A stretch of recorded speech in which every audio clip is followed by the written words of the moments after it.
Skin for your skin, sin for your sin, eyes for your eyes, lips for your lips, skin for your skin, sin for your sin. Feel it down, down, down, down. Think about it later. Feel it down, down, down, down. Think about it later. Feel it down, down, down, down. Think about it later. Feel it down, down, down, down. Think about it later.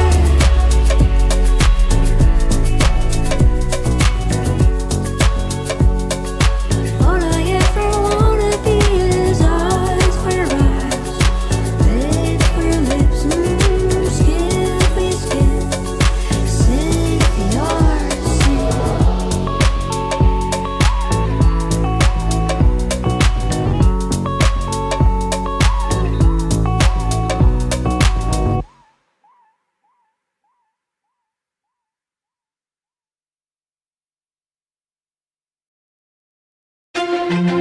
As the world entered an unprecedented crisis, Magnus Carlsen and Chess24 acted quickly to create the first online chess tour of its kind. Working 24/7, we brought together the best players in the world for the largest online prize fund ever, broadcast live in 10 languages. The tour innovated and filled the void created by the lack of in-person play, reaching more people than any online chess event ever.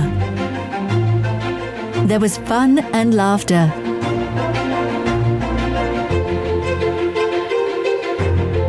Okay, it's time for Russian hackers to attack internet in Norway. Last hope. Come on. There was tension and controversy. No, just make moves. Yeah, and then give up the pawn. This is Okay. hopeless. Anish is fast these days.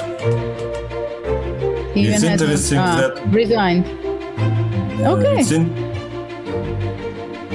Okay, so we will have a fantastic match tomorrow, I'm sure. Jan is angry as hell now, but Anish also caught his rhythm, so let's see, it will be really fantastic. There were instructive learning moments. We have discovered e6 was a very strong move for Nakamura. She opens up the diagonal of the queen and at the same time shuts out the d5 bishop from the defense. Black has to play rook e7 to protect the pawn and the 7th rank, but now the queen comes from the f5, queen f2, threatening rook f7, and it's curtains. So the position is collapsing right now here. Black has to resign. And there was lots of great chess. Oh wow! It's really an incredible game, like showing how a completely lost position can gradually turn into a winning position if you just trade all the right pieces. It's really, this game is really a masterclass on the trades, what you should be trading on and what not. And when I said that trading the queens and the bishops is good for black, I never imagined it would ever happen, because it was so far away from that. Wow. And it's official resignation from Dingley, right? 4 unique online events and a grand final made up the Magnus Carlsen Chess Tour, and the world took notice. The Magnus Carlsen Chess Tour has been the most watched online chess event in history. Already it has become the world's most prestigious series of online tournaments. As the first season approaches its conclusion, we want your help to do something even bigger. Our partner for the tour final is Kiva, the non-profit with a mission to expand financial access to help underserved communities. Kiva does incredible work providing microloans to help people around the world create opportunity for themselves and their communities. When the pandemic started, Kiva set up a global COVID-19 response fund to help small businesses get back on their feet. Their target? To raise $50 million to support thousands of people around the world. Chess24 wants to help make that happen. During the tour's final, we will be donating 50% of all proceeds from new premium memberships to Kiva. Go premium, and you will not just be supporting us and getting the best chess entertainment out there, you will be supporting people in times of need through Kiva. And if you are premium already, you can buy sponsored premium memberships for schools in cities and countries of your choice in our shop. Let's show how chess can play its part together.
That means Magnus Carlsen wins the rapid tiebreak and keeps his title as world champion.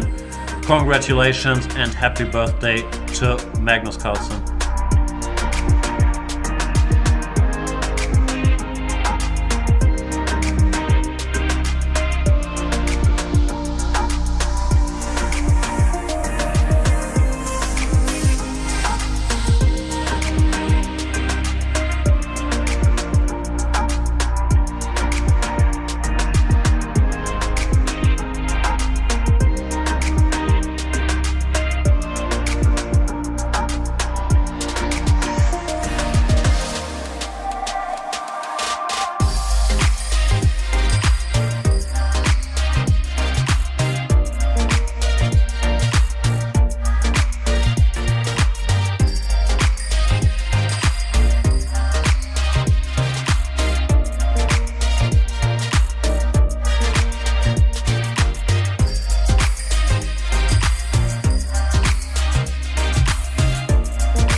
I would say that somehow my experiences with math have really shaped sort of my experiences in chess. I would say, early on, the thing that first drew me to chess was trying to analyze sort of simple endgames and come to a definite conclusion about a position, something that's sort of very much mathematical type pursuit. And I would say that one thing that chess has sort of given me is that over time I've come to really appreciate sort of uncertainty and trying to sort of make sense of things that are quite complicated and quite sort of non-intuitive. I mean, chess is it's such a simple game in many ways. There's not too many pieces. The rules aren't too complicated, but somehow you get this great complexity out of it, which is quite beautiful.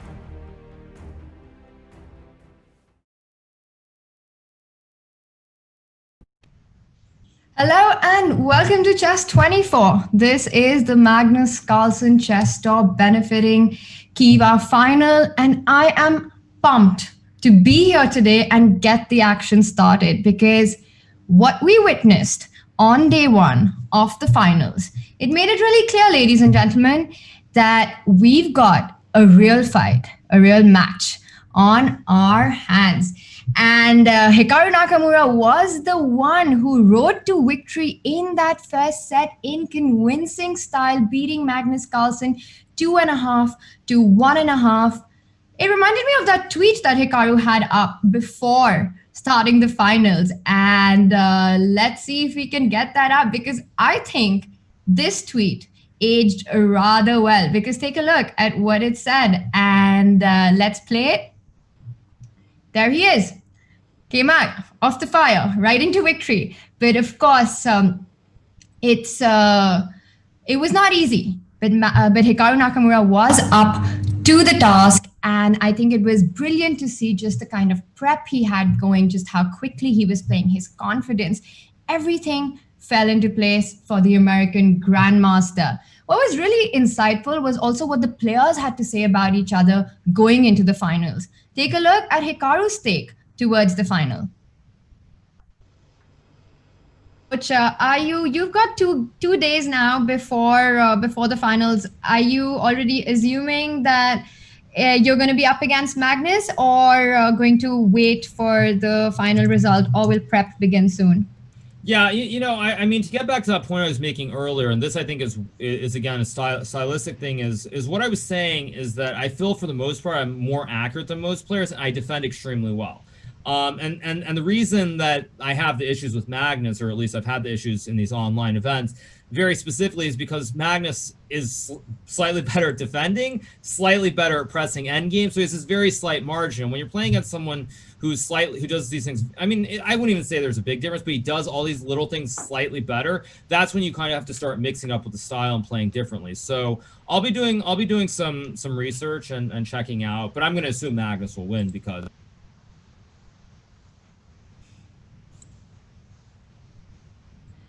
Some insights by the American Grandmaster, 5-time US champion, about facing Magnus Carlsen. Also, very interesting what Magnus had to say about taking on Hikaru Nakamura in his A game and with the kind of shape that we've been seeing Hikaru in. Take a look at what Magnus said about it.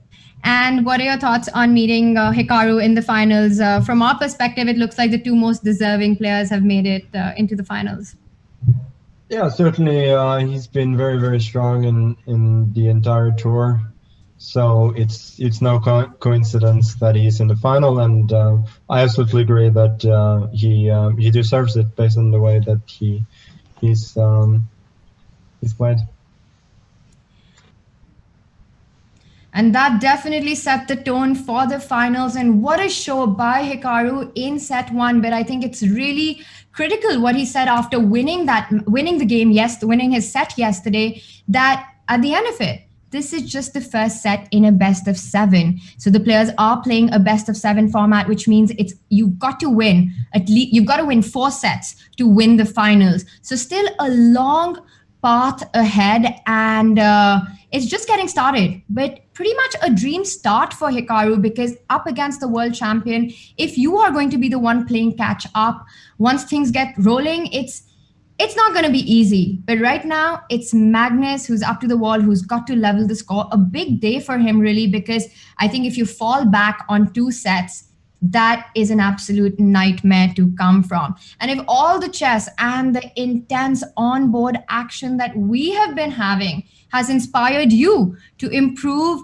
your game, then you've got to check out the hottest drop in the chess world right now, which is Magnus Carlsen's course on endgames on Chessable.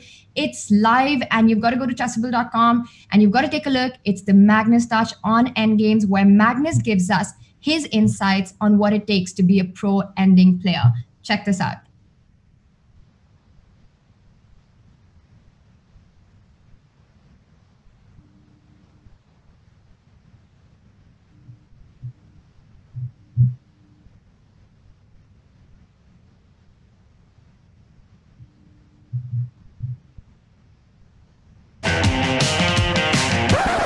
And you still seem kind of upset about that inaccuracy many years later. Yeah, which is why whenever this game is brought up, I'm like, ugh.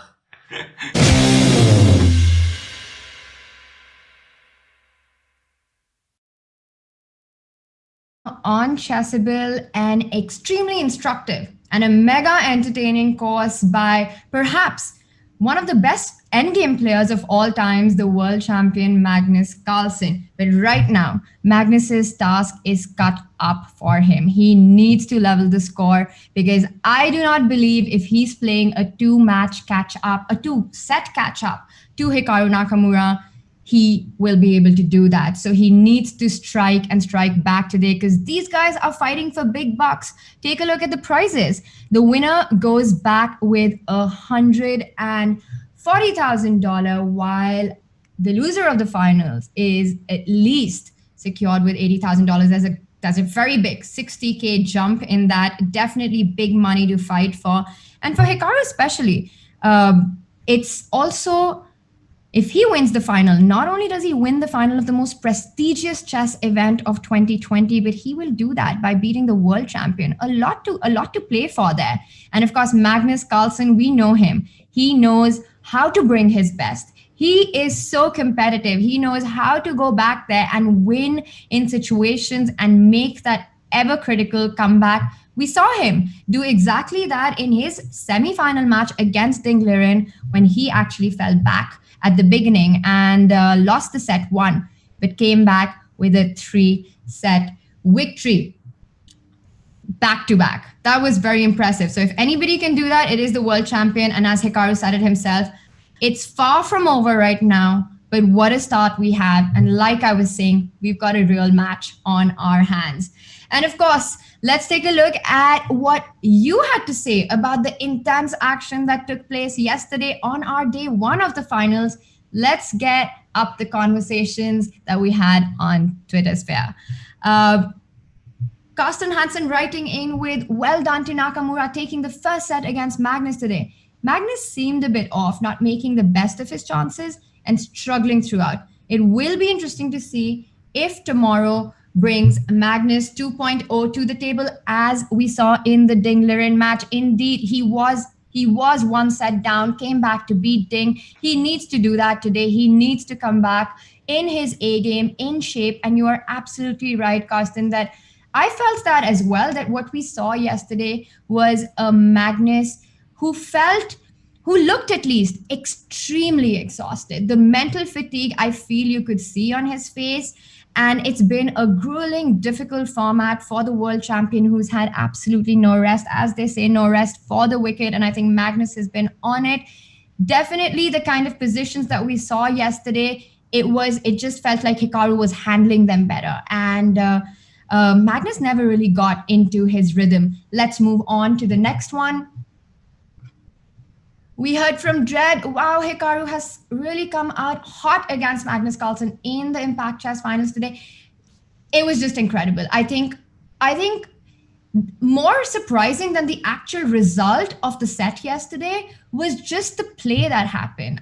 It was very clear to all of us that the level of play was so high from Hikaru Nakamura that not only did he win the set, but he basically dominated the set. He was also very close to winning in that game 3. And game 4, I think, was the only one where Magnus was able to draw out some chances. But even that, Hikaru held on and showed that if it comes to defending difficult positions, he's up to the task. And it brings back the point that this is a very in shape Hikaru in a format that suits him incredibly well. Let's move on. We also had Chess Files writing, and Hikaru came out guns blazing today, indeed. And I think, yes, he's got to do that today as well, because at the end of it, you can't stop with the world champion. You give him one chance, you give Magnus one chance to come on top, and he will grab it. And how? Set one, well done for Hikaru, but he cannot relax just yet. Far from it.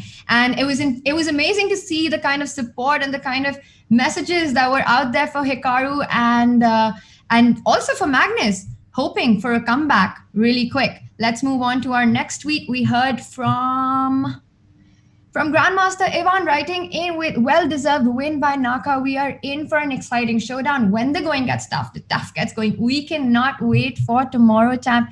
Indeed, I think definitely a very deserving win by Naka. You cannot say he got lucky in yesterday's set. And I think in general, in chess, you make your own luck on the board. So he just played such energetic, combative chess from the word go and made it very clear that he's not afraid to take on the world champion in difficult, complex positions. We are definitely in for a very thrilling final, and it's just gotten started. Let's move on to the next one. And Mr. Dodgy has got Magnus Carlsen's back. Don't worry, Magsy, I will save you.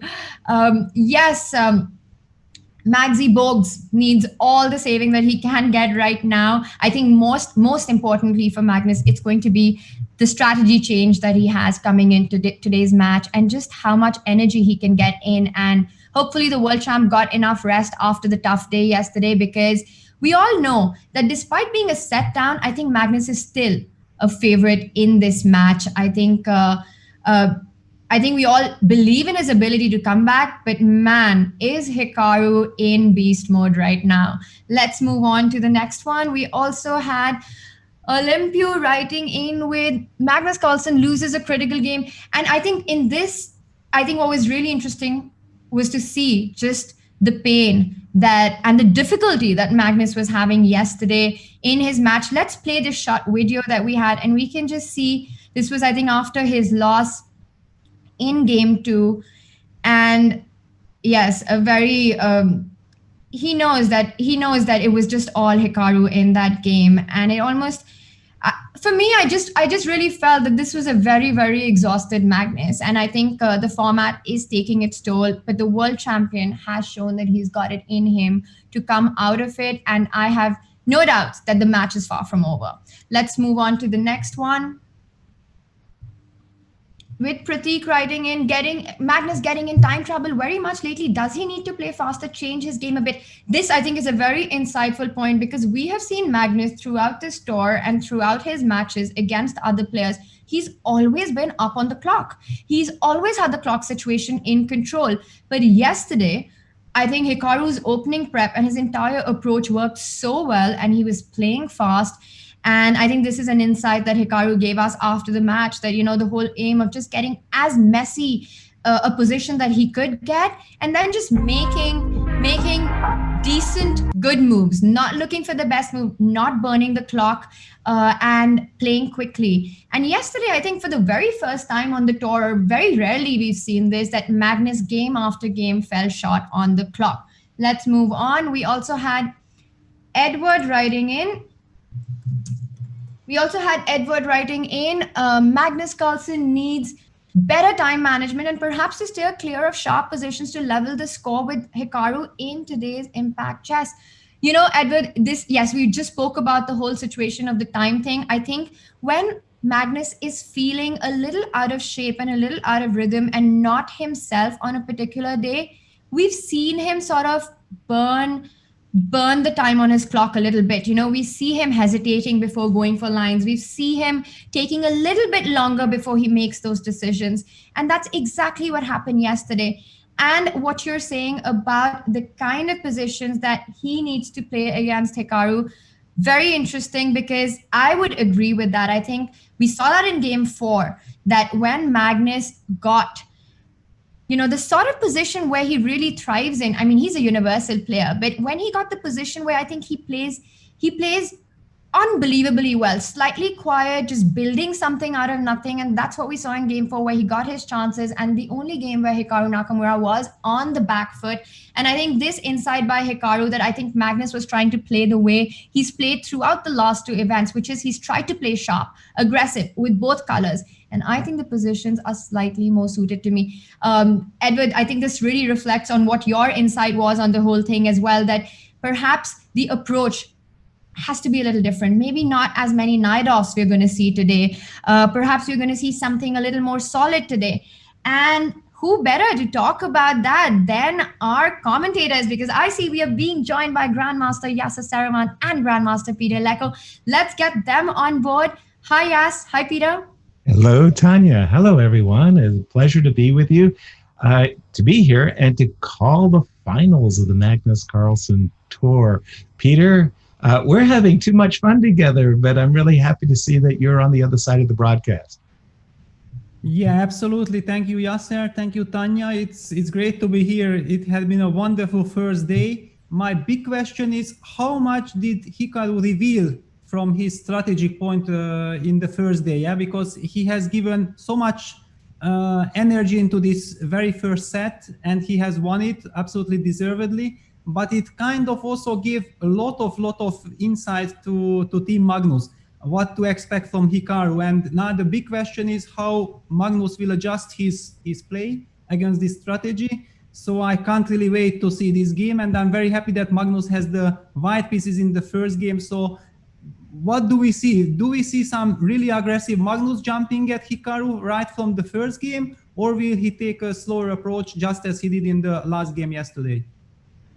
Peter, I think that's super insightful, because you're completely right that Hikaru, with his play yesterday, the kind of openings he came up with, just his attitude of playing the most risky, the most sharp variations on the board, made his approach really clear, made the prep for this match really clear by his team, that these are the positions we're aiming for, a complete mess on the board, and then just trying to play fast, making decent moves, making good moves, not burning up the clock, not looking for the best moves. And I think this was also reflected in Hikaru's interview later. You're completely right about a lot of information now that Team Magnus has, and how are they going to build on that? Because whatever their approach for set 1 was, that failed. So they've got to bring on big changes. And I want to ask both you and Yas that in this entire final, Magnus has played 5 sets. He's won 3, he lost 2.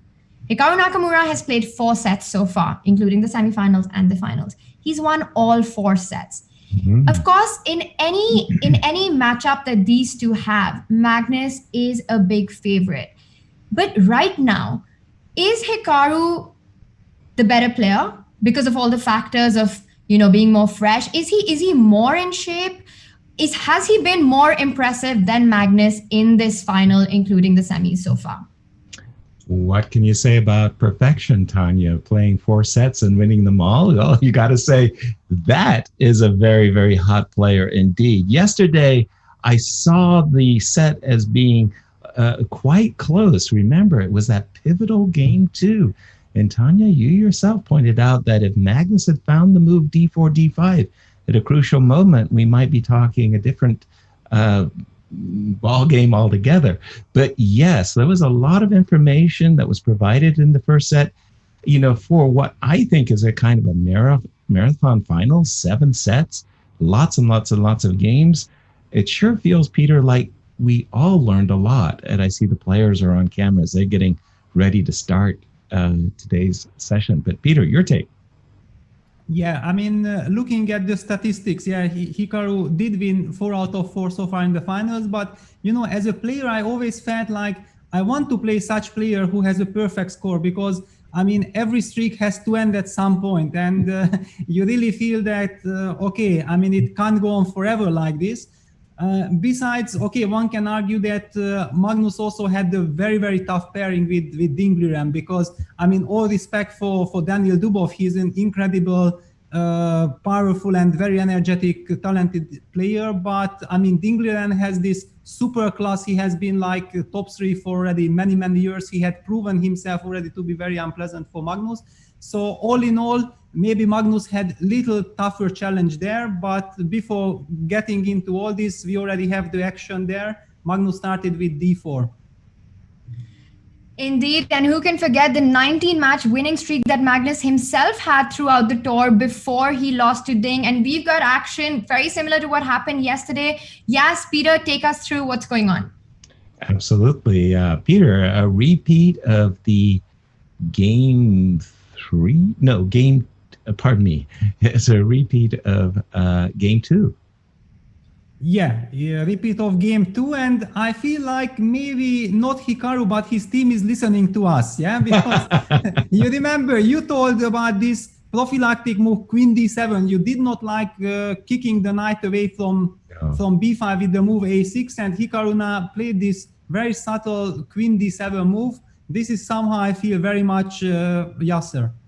Yeah, it suits the position a lot more, but also the first player to change or deviate was Magnus, because he came up with a2, a3, as you will recall, Peter, and we were guessing that this might have been preparation from London for his match with Fabiano. Fabiano having introduced this line with b5 in top level play. So Magnus's a2, a4 was the first to deviate, Peter. Yeah, but I mean, you know, I'm completely speechless. I even don't know where to start, because I believe that this whole a4 sequence from Magnus was supposed to be a surprise. And look what, I mean, the players are blitzing out moves, and right now, this is our current position. I mean, this is some incredible deep preparation by both sides. And I believe that, the teams have been working all night to make sure that they are getting more and more ready for this variation. It sure looks like the teams are really burning the midnight oil, as you're saying, because if you don't mind going through it, at some point these players are going to slow down.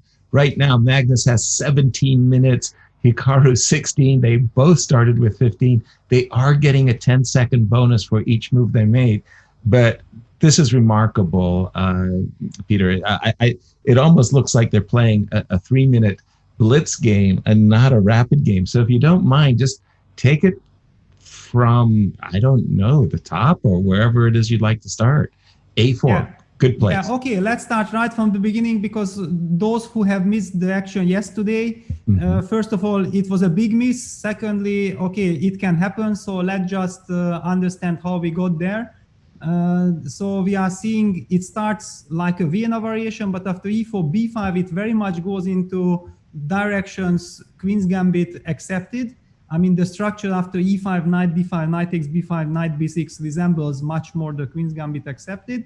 And here Magnus came up with this new move. I don't know if it's completely new, but definitely compared to yesterday, where we have seen the move a3, which was also very interesting. So this time a4, and the move Yasser was mentioning in yesterday's broadcast that he very much likes this prophylactic move Queen d7, of course not in this position, but in this type of positions.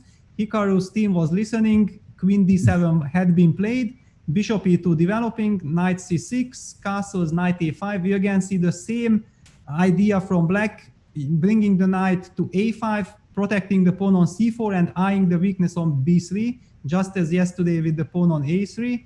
Magnus goes right for action. I mean, he has to justify his slightly weakened a4 move. He goes for action with knight g5, h6, knight e4, bishop b7, all kind of fairly natural, knight c5, bishop takes c5, d takes c5. It's a transformation of structure, and that's why I felt like I had to mention this immediately, that I mean, without preparation, such decisions you would be taking after, in a classical game, like 20 minutes or half an hour of thoughts. But here, everything had been blitzed out a tempo, which is a clear indication that it had to be preparation. And now after knight d5, we see one of the big assets of white putting the pawn on a4, that suddenly the white rook activates itself on the third rank with rook a3. Hikaru played a6, knight d4 had been played, And this was maybe the first moment when Hikaru took his first time, like maybe 1 minute or 1.5 minutes, and played the very nice flexible move knight e7. And after knight e7, Magnus quite quickly played queen d2 just to indicate that, yes, you know, I'm very well prepared. I'm taking this match extremely seriously. I'm ready for everything. Wow. Kind of an echo of the queen d7. Well, first of all, I'd like to say that I find myself more drawn to this middle game than I did yesterday's middle game. Yesterday's middle game, Peter, Magnus has put his bishop on c1 to e3. And at the time he did it, it was fine. There was no problem. But the bishop e3 was kind of a useless piece. It didn't really participate. Here, the bishop on c1, it's fine. But more importantly, it doesn't obstruct the path for the rook. The rook is definitely destined for the g3. And so I just feel that somehow Magnus has a freer, easier game than he did yesterday. Whether it gives him a big advantage or any kind of advantage, we still don't know. The jury's out. But you like the move knight e7, and go ahead and talk to our audience about that. What do you find in particular that's so attractive? Yeah, I think the whole point was that, as already yesterday we kind of mentioned in these positions, that the d5 square is very, very nice. Black wants to have the d5 square, but whenever you place something on d5, something is missing out of the position. Now we see the knight on d5 is wonderful, but suddenly the bishop on b7's long diagonal is blocked. On the other hand, white's knight on d4 is slightly loose. I mean, it would be very nice to target it because it's not really clear where this knight gonna move. So once we have all this in mind, then the move knight e7 comes very naturally. It opens the long diagonal for the bishop. It gives the way for the black rook to join the action along the d file, putting pressure on the d4 knight. And also this knight on e7 might go to f5 later once the knight on d4 had been clarified, or the knight can go to g6, putting some extra defense on the king side. So it's a very flexible move. And Magnus says, yeah, before you get all these ideas in, before you hit my knight on d4, I want to touch your knight on a5. And please show me how you're gonna react to that. Because after all, if this knight from a5 moves, then the pawn on c4 can fall. On the other hand, this is also not a completely devastating sequence, because if black exchanges this knight, even if he loses this pawn on c4, he might have some very nice play on the white squares. But okay, in order to lose a pawn or to be ready to give up the pawn, you have to first understand that you definitely have enough, because if you just lose the pawn for nothing, that would be terrible. Exactly. So now queen d2, as you say, the knight on d4 is a little bit loose. The move queen d2 does prepare rook f1 to d1, trying to control the open d file. And of course, black is always to realize that queen takes a5, queen takes d4, queen takes c7 may come at the cost of a pawn. So I definitely see this move queen d2 as a direct threat to the knight. How to deal with it, Peter? Should we castle long, which really looks suicidal, or do we just have to retreat our knight? Well, I mean, I think we had been clever enough to ask this question at this moment, because we already have the answer. Yes. The move queen d5 had been played, and it's a very, very natural move, of course, because also quite nice feeling to make such move. You feel like my opponent had attacked the knight on a5, and instead of dealing with that, I suddenly threaten checkmate in one, and also eyeing the pawn on c5. So if, for example, white just reacts in a very natural way with bishop f3, then black can probably simply take the pawn on c5, protecting the knight with the queen. Right. And also the light squared bishop exchange would be in black's favor. So this would be a very nice scenario if black is not losing immediately, and I don't see why he should be losing. Right. And having this in mind, then the big question is how to deal with this, because it might look like, okay, queen takes g2 mate, this is one move that I will deal with it, but every move has some concession. For example, the most natural move to me looks like rook g3 without calculating anything, because I protect and attack. On the other hand, I'm not sure that this is exactly what White wants to place the rook immediately on g3. Okay, and just go ahead and continue this line because, like you say, one of my absolutely favorite moves to make. My favorite move to make, of course, is checkmate. My second favorite is to win tempi. And my third favorite is to make those moves that are both offensive and defensive. And I love this move, rook g3, from that perspective. But there is a, how do you say, something very forcing in the position to calculate, like maybe queen takes c5 to defend the knight and to prepare castling long. Yeah, I mean, this long castle is really annoying because if it comes with a devastating effect. I'm pinned on the d file, and then also some jump like knight f5 might occur. That's exactly the reason why I was saying that, yes, it looks like rook g3 is so natural and tempting, but I'm not sure if this is exactly the way I want to treat the position. It's also very difficult to say anything after queen d5 because basically it's the typical scenario that if you are following some computer preparation and then you really want to know the follow-up, because everything makes sense if you know the follow-up. If you don't know, then it might look like, why did I make any of these moves? Yeah, and now that Magnus is taking his time, okay, he had the time advantage. He was up, I think, like 5 minutes on the clock. So he is not taking his time absolutely correctly because this is maybe a very, very important decision now. Yes, exactly. Indeed, that's the way I see it. And I noticed that in a number of our broadcasts, Peter, you've been referring to the idea that, oh, this is great computer analysis, computer prep. And then also a warning to our audience that don't just blindly follow the computer's recommendation, rather try to understand exactly why you're putting your piece on a3. The rook goes to a3, goes to g3. That's understandable. But there's also times that you don't want a rook necessarily to go to g3. Maybe you want it to go to f3. So try to understand the ideas behind the moves, not just the moves themselves. I wanted to, well, I don't know if this is I see a large number of tactics occurring in the position, okay? So one tactic I'm seeing is I really don't like playing for, let's say, rook g3, queen takes c5, b4 ideas.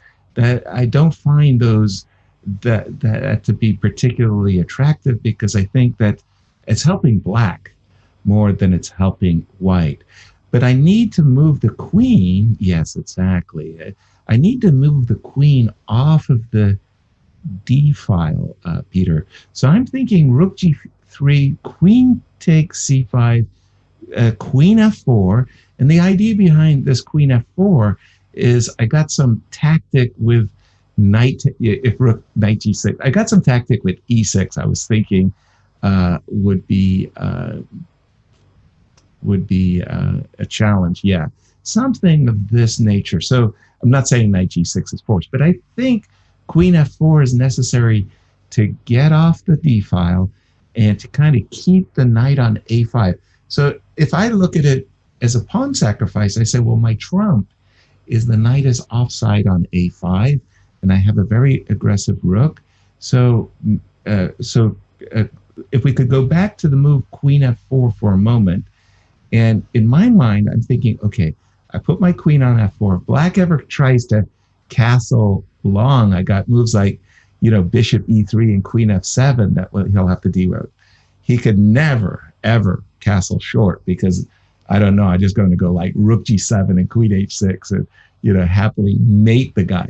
So I'm seeing the position after queen f4 as being, super double-edged as well. I mean, it seems like this whole match, starting from yesterday at least, has really focused on very razor-sharp positions. The players are really challenging one another to come up with the best moves each and every turn. Yeah, but to be honest, if we think like this, then maybe this plays again into hands of Hikaru, yeah, because this is really a messy position. It's not those type of positions which Magnus really likes to play in a rapid time control. Exactly. Because of course, if he is given this position in a classical game, then okay, no problems. But I mean, his style in rapid had been really so effective and so powerful when he has those positions which he perfectly understands, where there is so much harmony, and then he builds up the pressure and outplays basically anyone on the planet. So this is a very tricky, messy position with lots at stake at each and single move. And we have seen that Hikaru had been quite familiar with such positions yesterday. Absolutely. Well, we saw yesterday a dream start.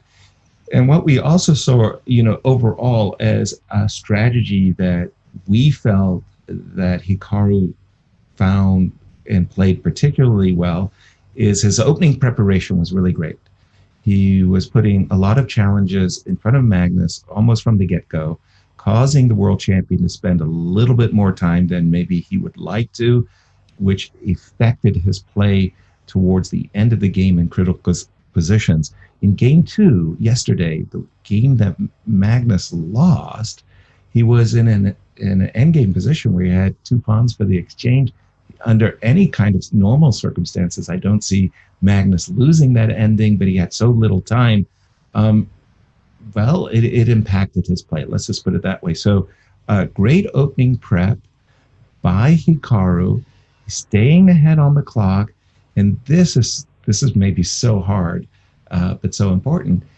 His errors, his mistakes were really minute. He didn't make any what I would call egregious blunder. He didn't blunder badly. I want to put it like that. And that's really, really impressive. And that was why that was why Hikaru won the first set. Obviously, Hikaru wants to do the very, very same thing. After the move Queen D5, Peter, if I've got this right, Magnus had, I don't know, I'm just going to say 17 minutes, 10 minutes ago, because now he's burned 10 minutes. Yeah, almost. I mean, we missed out on Queen D2 because I think the move Queen D2 was not entirely blitzed out, but was played after like 10 or 20 seconds. So yeah, Magnus really must have had something like 17 minutes or 16, and burning so much time at just one single move. On the other hand, the position justifies it because it's so difficult to understand what your first move should be. And if you lose control of your position right here, right now, then even if you have 50 minutes on the clock, might actually not help you. So finding the right move here is really very important. On the other hand, finding it relatively quickly now, it's essential, because if Magnus goes down to 5 minutes on the clock for all this craziness, then this will hurt him big time later. And Tanya, you're with us. What insights do you have for us, Tanya? Yes, just jumping in really quickly, because indeed Magnus is taking a while on this move. And I think the point is, again, I was checking with the computer really quickly and briefly. After Queen D5, actually, the position becomes a little more trickier. Instead of Queen D2, what Magnus had to do was to play Rook G3 first.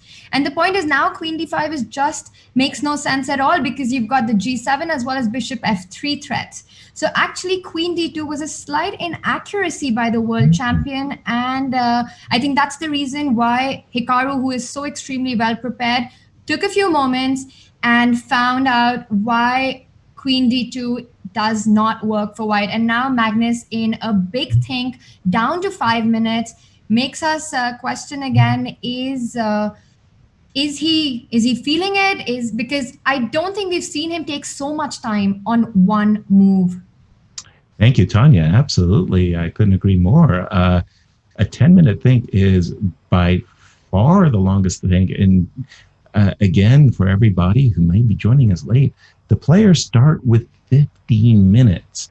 So burning 10 of them on a single move, that means 66% of your clock time, and he's still thinking. So this is the one.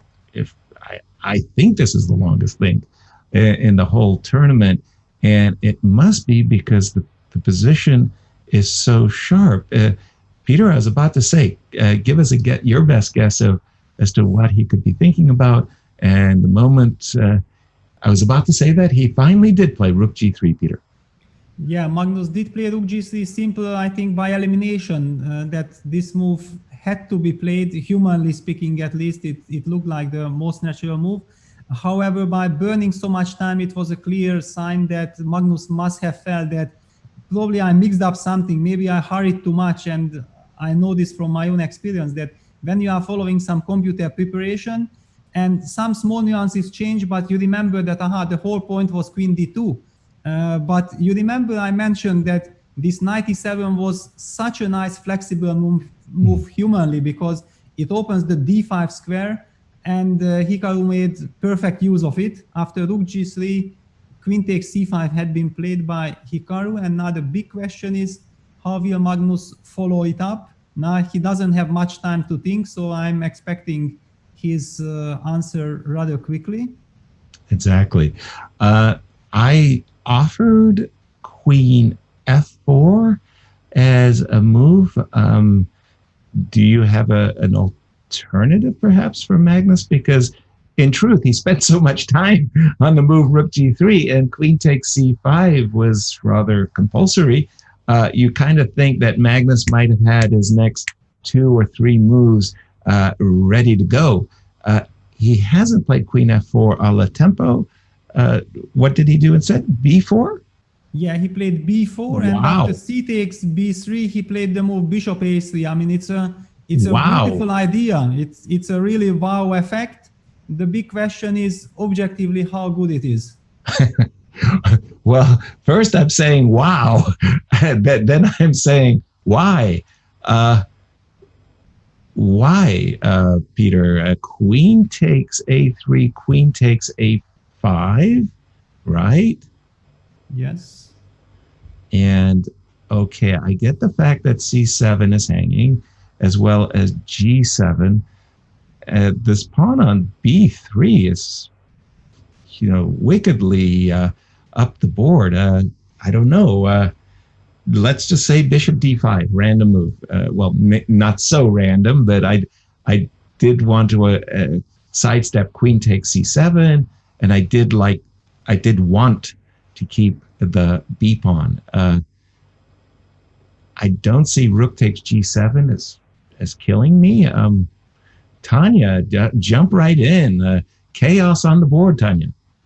Yes, absolutely chaos on the board. And I had to jump right in because take a look at one of the lines that I just saw after. You're totally right that this position is what needs to be played. Bishop A3, a very creative idea by the world champion. Queen A3, Queen A5, Bishop D5 needs to be played to defend this B3 pawn. And now look at this. Rook takes B3. Just giving that rook up. And the point is that after Bishop B3, you jump in with Knight B5. Queen C5 is not possible because you take Knight C7, pick up the queen. The best move on the board for black is to go Queen A4 instead. And now Knight C7 check. King D7, Queen B6, and we have a hot mess on the board. Oh my gosh, alien chess. This is, my brain hurts, Peter. Yeah, and if Magnus had foreseen this, then we understand why he spent all those 10 minutes. Yeah. And Bishop D5 on the board. Yeah. Whoa. This is quite the way to start today. This was the kind of match I think we were hoping for before the finals began. We saw Magnus as having such a dominant tour victories. We're a little bit fearful this was going to be a coronation. Dingler in robbed us of that thought right away by winning the first set in this match. Again, this finals is this is great, Peter. This is what we really, really wanted to see. I think we are very happy to see this. I'm not sure if Magnus fans are so happy about this because, right.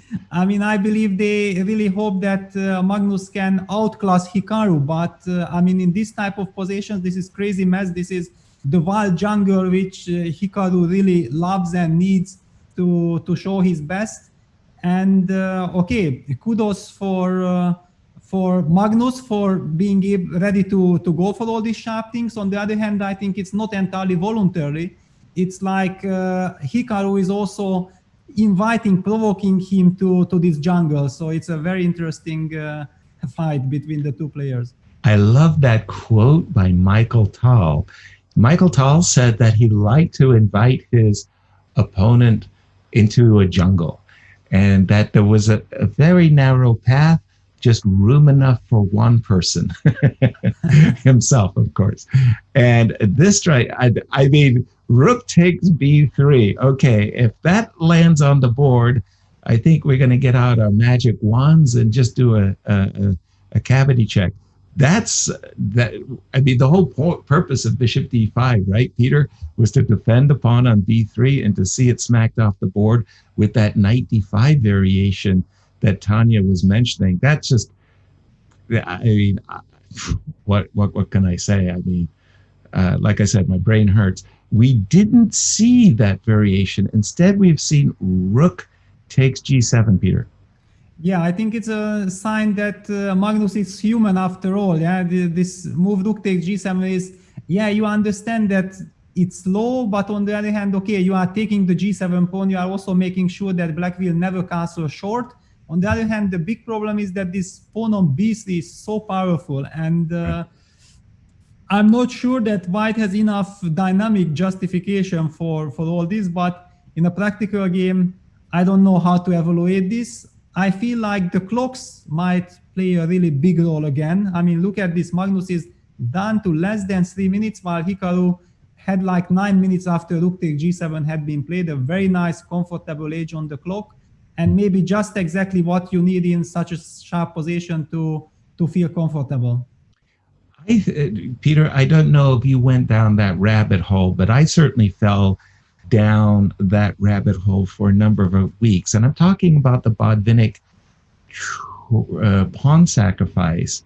And I spent some weeks trying to understand it. And again, at the end of the period, my head was exploding. I didn't know what was going on.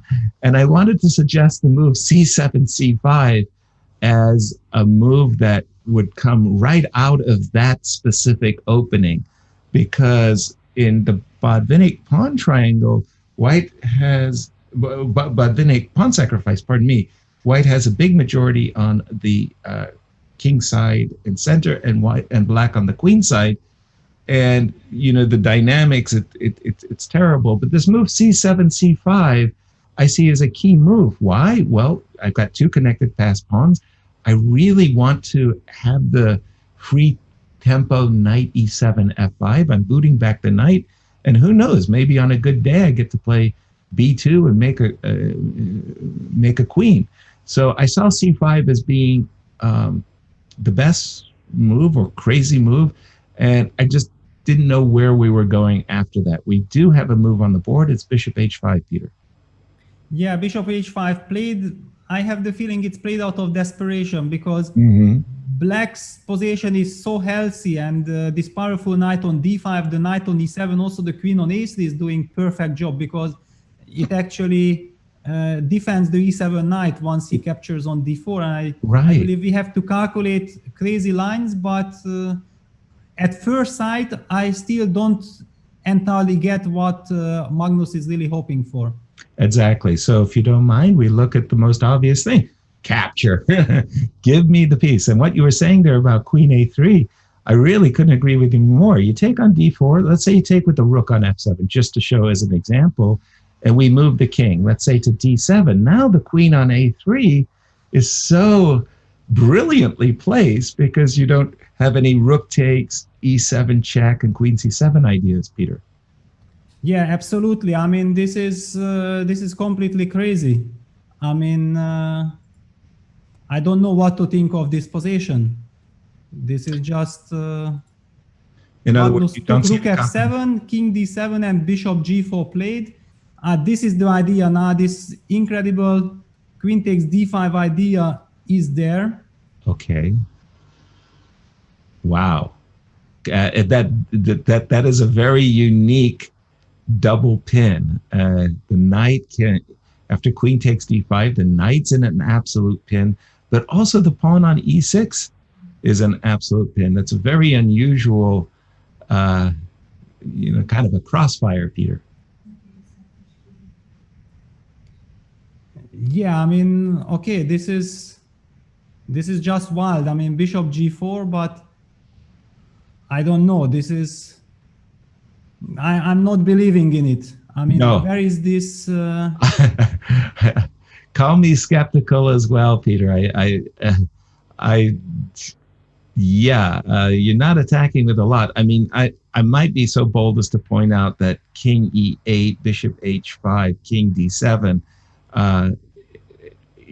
it's kind of like it's black who has a choice of playing for a win or not. But you're about to suggest king c6, and I like that move because, again, the queen on a3 does this great job of defending the knight, but also the square c1, as you're pointing out.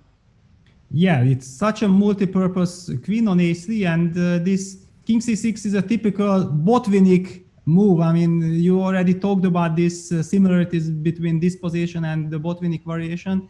Mm-hmm. And okay, I just imagine Jan Smeets, the Dutch player who used to be one of the guys playing the Botvinnik variation, the highest level in all these Vaikanze tournaments, and I'm pretty sure that he would love to play the move king c6. Also, Luc van Wely is someone who would just love to march forward with his king.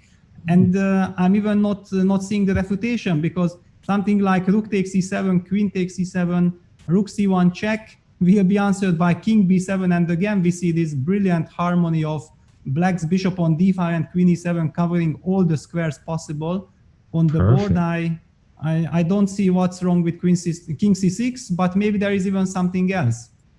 King c6 looks like a really good move. You mentioned Jan Smeets. Well, Jan Smeets, Erwin me, and Daniel Stellwagen were IMs, and they came over. I called them my louts. They came over and we studied chess. And Daniel Stellwagen, in particular, he wanted to study the Botvinnik pawn sacrifice.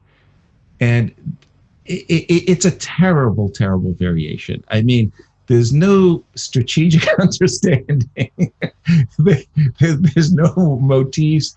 Everything about that variation is calculation. And I mean, I kicked him out of the apartment in disgust. It was pretty funny. Bishop takes e6, Peter. What is that? Oh, no, I still don't understand it. What is going on here? Yeah, I don't know. I mean, the bishop takes e6 basically probably had to be played. Bishop takes e6, rook f6 on the board now. Okay.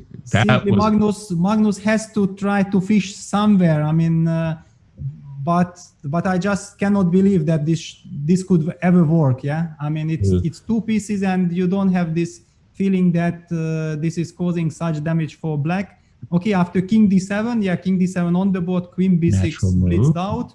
Yeah. White hitting the bishop on e6, planning to go queen b7 check. Exactly.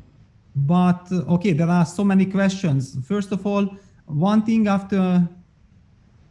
Well, knight, bishop d5. Just, I don't know how scary is a check on d6. I'm just running away. Exactly. Yeah, bishop d5, and it's on the board. Yeah. I mean, two pieces, Peter. Yeah, two pieces and two very nice pieces guarding the king. Yeah, and rook d6 check, king e8, for example. Yeah. Oh, sorry. Yes. Okay. Yeah, rook d6 played. I mean, king e8 looks very natural, and it almost feels like white has to sacrifice his rook as well. But this will never end in a perpetual. Exactly. So something like rook takes d5. Knight takes d5, queen c6 check. You are picking up some material, but just what you're saying, Peter, you've sacrificed so much. King e7, that looks like a really good move to me. Again, that queen on a3, so brilliantly placed. No queen d5 checks for you. Yeah, I don't know, because if I take on d5, it looks way too slow, so it feels almost obligatory to try the check. King e6, try one more check. And if you take on e5, then suddenly my rook joins the party. That's some hope, or first even f4 check. I mean, at least there is something, but I'm not even believing that black is forced to play like this. Exactly. Yeah, king e8 played. Magnus down to 2 minutes. Hikaru has a little bit over 3. Right. By the way, another thing, I mean, we're really harping on the play of the players. Time management, especially in these long matches, is rather an important skill set to have, especially when you get into the Armageddons as well as the Blitz games. I'm thinking that Hikaru's time management has been very impressive. Yeah, absolutely. I mean, somehow he combines, and we are seeing exactly that variation that we have been discussing on the board. And probably now the move king f5 would be the more professional move. I mean, but again, Hikaru has the time and he can decide, he can calculate everything very carefully, that can he take on e5 or should he go king f5? I'm looking at a variation, Peter, king f5. I know it looks a little bit crazy. G4 check, king takes g4, queen g6 check. Yeah, I'm dreaming of involving my rook, but I'm coming empty-handed. Wow, quite a journey by Black's king, huh? Yeah, and it's a little bit scary to put the king on h5. Right. I just wanted to illustrate that there is such option as well, because I'm not seeing mate, and finally if black gets the move rook ag18, then the black king might walk back to the corner. After all, the queen is alone. Yeah. And this knight on d5 covers so many check options, so white will have to eventually capture this knight, but if you capture the knight, then you are losing very important time. So this is not really an option. Another question, if after king f5, instead of g4 check, which is of course the most natural one, do you have the time to capture this knight or not? Absolutely. Let's take a look at that. Queen takes d5. Now we're a whole rook ahead, but the issue is with our king. So we want to go king g6 to h7, but we want to make sure that we can keep the squares covered, specifically the f7 square. So I like that move, Peter, what you've just showed, queen f7. Also we a have little... seen, hang on, Yasser, we have seen some move repetition, but I'm not buying it. I cannot really believe Hikaru going for the repeat with king e7, because if king e7, queen b7 check will be on the board, it will be three times repetition.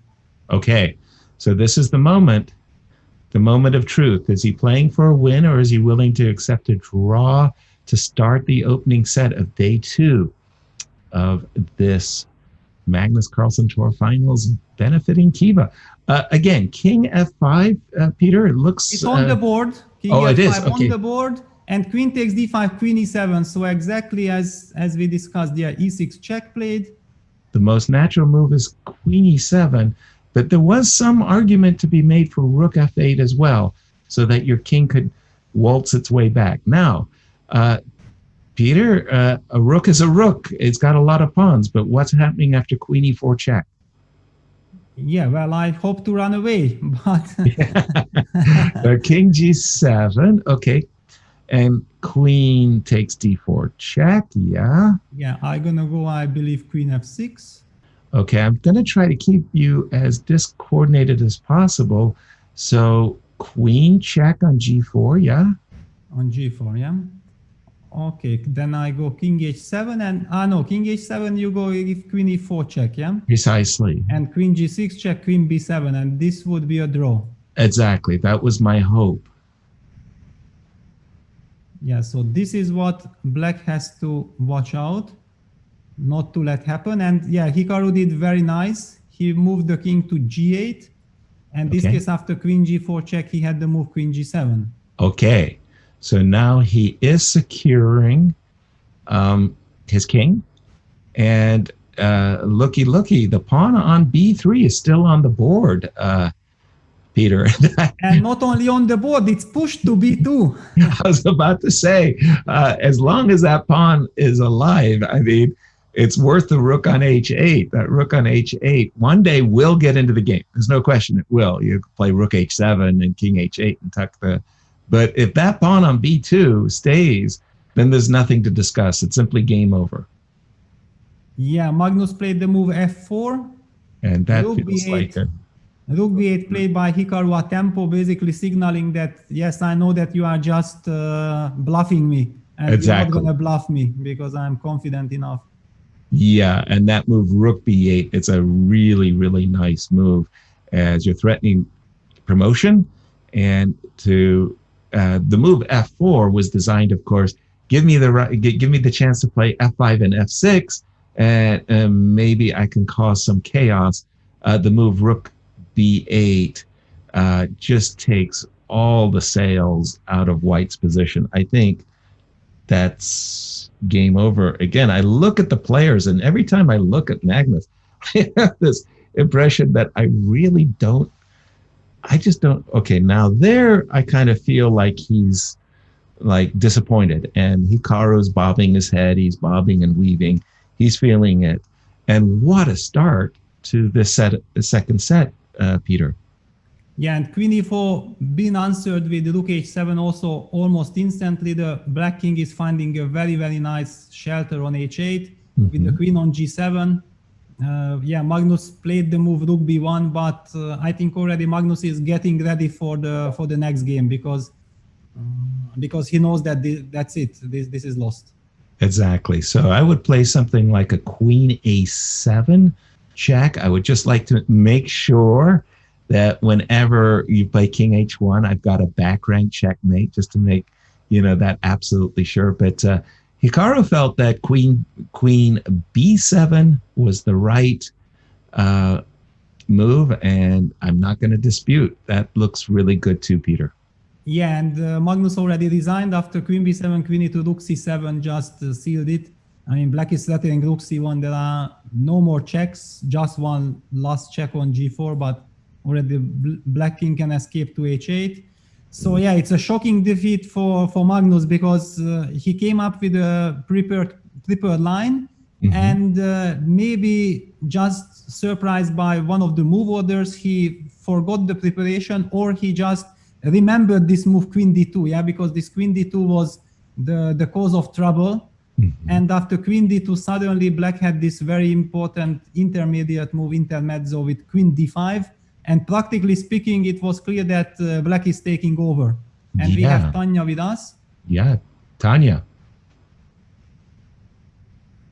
That was absolutely explosive. So Hikaru Nakamura is on a one-set lead, and going into set 2, he has won the first game, which means now Magnus Carlsen is playing catch-up on set 2 as well. I have no idea what's going on here. I mean, this has been absolutely, I want to say unexpected, but the way Hikaru's playing, it's making us believe like this is going to be the tone of the match. I mean, it's just been incredible chess by Hikaru. And Peter, let's go through this game really quickly because I got a chance to look at it, and you are completely right that here after queen d2, allowing queen d5 was perhaps the moment when things sort of got out of hand for the world champion. The difference, of course, between this game and what we saw in the same line yesterday in game 2 was when Magnus went for a4 in the opening instead of a3. And I just think like that showed that he's coming in with the preparation. He's ready to take on Hikaru in an opening that's extremely dynamic.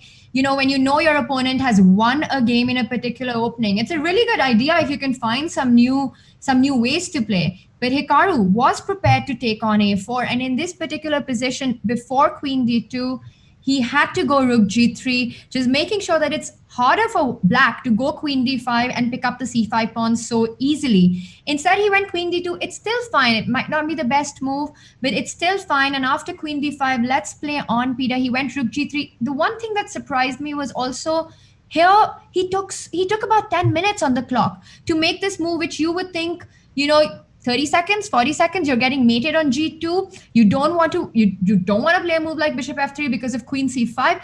Rook g3, you play much faster. 10 minutes, almost 10 minutes burnt on the clock for this move. Let's go on here. Hikaru took the pawn on c5, and yes, you were on your money with the suggestion that white has to go queen f4 because black's got this threat of either going long castle or rook d8 and pinning the knight along the d file. Queen f4 keeps things complex on the board. Not an easy position at all, gets messy, but this would have been the direction he needed to take. Instead, Magnus went for b4, and my hunch is that b4 is the entire idea that he was calculating before going rook g3, which is why he took a while, because he blitzed out g4, not a b4, not a move that you play so quickly. And here, this very creative bishop a3, again, not objectively the best move because computer just suggests to take the pawn on b3, but here to just go knight b3. But what he probably didn't like was that now white is forced to trade off after queen d5. Exactly. So instead he goes for this bishop a3 line, and I just quickly want to show you the point where everything went berserk. After bishop a3, he took on a3. This is all fine, takes on a5. The position is still extremely complex. He had the idea to go rook b3, and like we were discussing this position, it would have been very messy. Just to quickly go through this line, knight b5, queen a4 has to be played. It's the only move on the board. And knight c7, king d7, queen b6, threatening the rook on a8, threatening queen d6 check. Black has to go queen c6. And this position, this is actually fine for black, and black is able to keep things under control. So let's just back up a little bit, but this was the best line for white to play after this creative b4, bishop a3 stuff that he did go for. After rook g7, the computer just calls out the bad position that white has. And again, you both were completely right. It is because of the C and B pawn, which is going to make life very difficult for the world champion. And Hikaru just found the best moves on the board to counter any threats, any ideas along the board. The only interesting moment in this game was let's play on after c5. Bishop h5. Let's have that on the board. Bishop h5 was interesting. Of course, the world champion could have just retreated with the knight as well, but then you're just giving an advantage. King f8, rook g8, everything gets neutralized if you make a move like knight f3 on the board. Perhaps knight f5. It's just black's doing great. The c5, the b3 pawn are just too strong. Instead, bishop h5 on the board after c5, and things got really messy, but actually white never has enough compensation for this piece. And if you just move on a little bit to the point where after king d7, bishop g4, and here what I really liked was that Hikaru made his intentions really clear after king c6, saying that, you know what, I'm not repeating with king e8. I know I'm better. I know I can defend this position. It looks like a mess, but I thrive on a messy position. And that's exactly what he did. After king c6, bishop e6, and the point where he went rook f6, it looks really dangerous for black, but actually this queen on a3 defends everything. And after king d7, we had this move queen b6. Rook to d6 was played. And this is a point that I think was a little interesting. King e8, there is something that white has a chance in, which I will show you shortly, but actually king c8 is a really good move, and it looks like you're walking in a danger zone and a very difficult move to make on the board, of course, because you're playing in a rapid format, one check and it's game over. But the thing is that the knight on e7 and the bishop on d5 defend everything, and after rook d5, knight d5, queen c6 doesn't work because of knight c7. And queen e6, you just go king b8 and everything is under control. But king e8 is definitely the human move. And let's back up. Here, king e8, a bishop d5, rook d6. And this position after knight d5, it's a complete mess on the board. And I don't know, perhaps Peter and Yas, you could explain this better to us. But after queen c6, king e7, the line that we were looking at, again, queen b7 happened, king e6 happened. This was all played on the board. Magnus down on the clock majorly, still trying to keep the game alive. And now queen c6, king f5, and queen d5, queen e7. Here, white could have just... The computer actually says that white, after taking on b3, black is clearly better, but it's, there are still chances. Not really chances, but he still has to find some defense of the king, and I was expecting a much bigger advantage on the computer, but it gives around plus 1.5 with the brief look that I had. Wow. Which was very, very strange. But of course, the king finds its safety. And I think when you're playing on minutes and you're down a rook, it's almost impossible to find anything with black in this position. The idea is to go f4 next, but it's just, I think it's hard to believe that anyone can survive this position with the black pieces, despite being a king in the center and a couple of pawns down. But I was surprised with the engine evaluation. What a start by Hikaru Nakamura. Let's just have the last position on the board. Yes, like you said, this b2 pawn, there's just nothing to fight for here. And what a win by Hikaru we had. And we are going to have kickoff really soon. So Magnus Carlsen playing catch up in their set 2 match. Again, Hikaru Nakamura showing exactly the approach that he did in yesterday's set, and it's going to be interesting to watch if Magnus.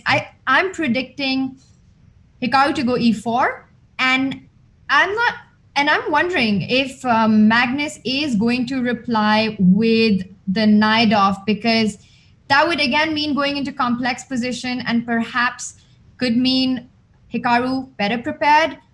He's finding it easier to take on such positions. And before we do have liftoff and we bring in some of the insights that we've received from our viewers, of course, we've got a hot drop from the world champion with his course on Chessable on Endgame Play. It's called the Magnus Touch Endgames. Definitely check that out, and also take a look at the 20-minute free lesson, which gives you an idea of what the course is about. Take a look at this.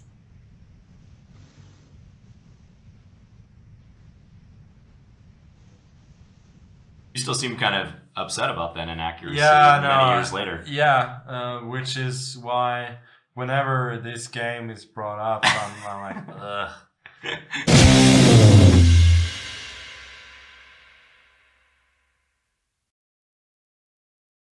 Indeed, and a very, very educational and an instructive and a mega entertaining course. Just we saw in that last position, the ideas of how to place your pieces, how to go f5 and create those passed pawns in endgames. Learn how to play endings like a pro. Definitely check that course out. Let's take a look at what we had on Twitter as well. We had Christopher writing in with Hikaru is to continue winning the match due to his great esteem, and Magnus has to get out of his doubts and step up if he is to catch up. Yes, and Peter, when I was watching these two on the cam and also seeing their pace, I also got the feeling like Magnus is doubting himself a little bit on the moves. He's taking just that extra time, not 10 minutes, burning 10 minutes for a move like Rook G3 in a classical game still makes a lot of sense. But in this rapid format, it does feel like he's struggling a bit with his rhythm. Did you feel that as well? Absolutely, Tanya. Struggling is a very good way of describing what I saw. I can't recall a professional grandmaster using 2/3 of his time on one move. And that really was a big surprise. But as you went through the game, Tanya, I mean, we're in the fire, right? So like we're nervous about the moves. But when you went through the whole game and you presented it holistically, if you will, I became more and more aware that, well, Hikaru just played a very good game. I mean, please do point out where he erred. Otherwise, I mean, he just kept playing a lot of good moves, and he was very practical about his own handling of the clock. So overall, Peter, jump right in. I'm thinking that Hikaru was a deserved winner of that game. Absolutely, Yasser. I mean, clearly he deserved to win. I think the only problem for Magnus was that, I mean, having lost the set yesterday and coming eager to bounce back, it must have been an incredible psychological blow when he realized that he mixed up the moves. And because of mixed up, maybe instead of having a nice preparation on the board, he's maybe practically lost. And when you realize that suddenly with the white pieces, you are presenting your opponent basically a free victory, because the point is the way how good Hikaru is playing. Magnus must feel that whenever he loses control, he will be punished. And, before getting punished, you might feel that you have a way to get out of it. But yesterday he got punished, so by now he really must feel like he has to have everything under control. And all of a sudden, just with 70 minutes on the clock, he blitzed one more move out way too fast, and things turned. And Hikaru jumped with queen d5 at the chance and played a brilliant game. And Magnus never had a chance in this game to come back. Wow. Tanya, back to you. Absolutely, Peter, and definitely a very, very difficult start and a nightmare of a start with the white pieces, like you pointed out. And clearly it was a prep that Magnus had come with, playing a4, playing this line that we saw yesterday, and it just does not work. What is it that the world champion is going to bring in game 2? He's definitely got to step it up. We'll find out. As you can see, we've got a countdown going on. We've got about another minute. So perhaps we could get another tweet up before we go to the action, because we got some really interesting stuff. And of course, Hikaru setting the day with day 2 of his. And let's play this. Yes, there he is. And again, so far, this tweet has aged rather well, because winning that game 1 with the black pieces in set 2 could not have started better. And like you pointed out, that really he deserved it. He played fast. He played accurately. He played dynamically. He was not scared of the position, the mess on the board. Took all the action head on. We're about to lift off. So Peter, yes, what are our opening predictions? Do you think we'll see a night off? I definitely am with you 100% on the 1e2 e4 prediction. Hikaru has been dictating quite well with the white pieces with 1e4. Conversely, Magnus has not gotten good games with either the Najdorf or, well, his Sicilian. So I wouldn't be surprised if we see e4 a Berlin and or a Caro-Kann. I just don't think that the Sicilian is bringing it for the world champion. Peter, your thoughts? Well, my thought is that after the game what just had happened, I feel like Magnus wants to play a quiet game, just to get into the game and play a normal chess and get back to his strengths. And e4 on the board and e5 on the board. Yeah, I'm liking this, because now what Magnus really needs to do is to calm down, because he had lost the first set. He jumped at Hikaru and he lost with the white pieces the very first game. If he still wants to turn this set, then he needs a draw now. He needs to settle down then. Or it's also, just to play solid, because it's also not clear for Hikaru what he should be doing. Because, okay, after all, there are 2 more games, but we are seeing one of the lines which Hikaru already used against Magnus in their match in Lindores Abbey, when Hikaru knocked Magnus out. And this is a very, very solid line from Hikaru. I don't know if he has drawish intentions and says that, okay, please, Magnus, you will get 1 more white game. And in that game, you have to burn all bridges. I don't know. But right now, having this position on the board, this very drawish position, it might be a signal, yeah. And we are seeing repetition, maybe. Wow. Well, again, I think that's a very practical decision by Hikaru to say, okay, I won with black. This is like the greatest thing in the world ever. And we've seen quite a number of Grandmaster draws in this very, very precise, Grandmaster draw. And Hikaru is basically saying, you got to beat me. I'm not going to do what I did with Daniel Duboff and beat myself. I'll make a draw with white, and you've got to come back and win game 3. Otherwise, I don't see you winning on demand with the black pieces. Well, a little cynical, Peter, but hey, look, this is a match, right? You're there to win the match, not necessarily to win the hearts and minds of the public. Yeah, well, this has different aspects, because if now Magnus will bounce back and Hikaru loses today's set, then everybody will heavily criticize Hikaru that, of course, how could you have done this? It was not the right way to do it. But if he just smoothly goes on and wins the match today, I mean the second set, then everybody will say, wow, it was what a great decision, because I mean, giving away the white pieces just like this, it's never easy. There is also, however, another aspect, and it might mean that Hikaru knows that Magnus was not feeling comfortable in the first game against this variation in the Vienna which he prepared. And by immediately forcing a draw in this game, he gives no time for Team Magnus to really come up with a new idea there. And if Magnus has to switch from that opening, then maybe Hikaru will feel like, aha, I achieved something. I forced my opponent somewhere where he actually had no intention of going before the match. So there are all kinds of aspects, and that's why I'm loving this format, because if it would be in a tournament, then the public would go crazy, like, wow, what is this? Disrespecting the public, this is draw and like this. But for the whole show, for the whole entertainment and for the whole match, this game actually is not important, because the match is thrilling and we will be still seeing incredible fights before this second set ends. Absolutely. And as I was watching you on the broadcast, Peter, I saw the green bar. The green bar is our Kiva bar. We are raising money for Kiva and helping their cause. And our goal for this finals was to raise $50,000 from the chess community. And I'm seeing as much green, or well, maybe a little, just a smidge more white. But thank you, each and every one of you, for contributing to our Impact Chess campaign and helping the global community with microlending. Please go to kiva.com and check out their organization and all the things that they do. Yesterday we had Henrique.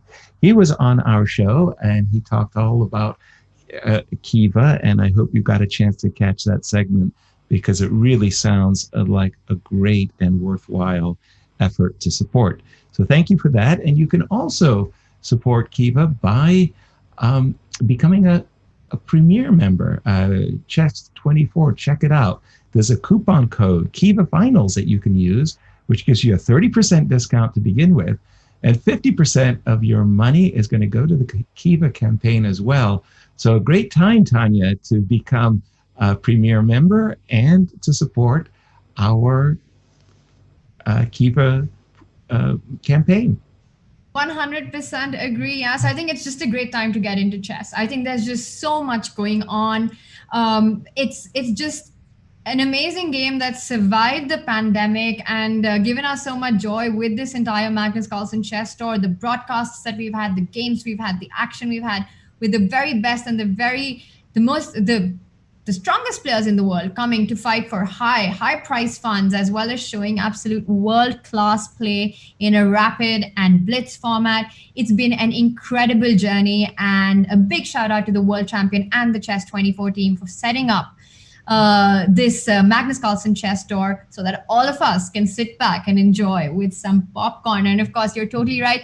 An amazing deal with the 30% off on premium membership. You also get access to video series by our authors. There's the world champion Vishy Anand, there's world champion Magnus Carlsen, Grandmaster Jan Gustafsson, Grandmaster Peter Swidler, and many others who've done intense training courses on openings and middle games and end games that you have to check out. And like you said, Yas, it's a great way to invest in your own education, but also impact the society and impact the community, because you are supporting Kiva. 50% of all premium memberships go to Kiva's campaign to help underserved communities survive this challenge. The good news, of course, doesn't stop there, because we also have the Magnus Carlsen chess course on endgames from Chessable, which has been released. You have to check it out. There's an inaugural 40% off on it. So a great time to learn all about the endings and how to play that. I think the last game that we had between Magnus and Hikaru, the quick draw that we saw in this opening, as Alexander Grischuk says, it's the Soviet approach, the professional approach. When something goes wrong and you're shaky and you've lost the game, the good thing, the professional thing, the right thing to do after that is to stabilize, is to just maybe just play a little solid, a quick draw, get your nerves back together, just get yourself together, and then have a go at it again. And Magnus Carlsen will be playing game 3 with the white pieces, as Peter, you pointed out, an extremely important game, because this is the final white that the world champion will have in today's set. We're going to be back with the action soon. Check out this trailer. Ladies and gentlemen, please take your seats. The show is about to begin.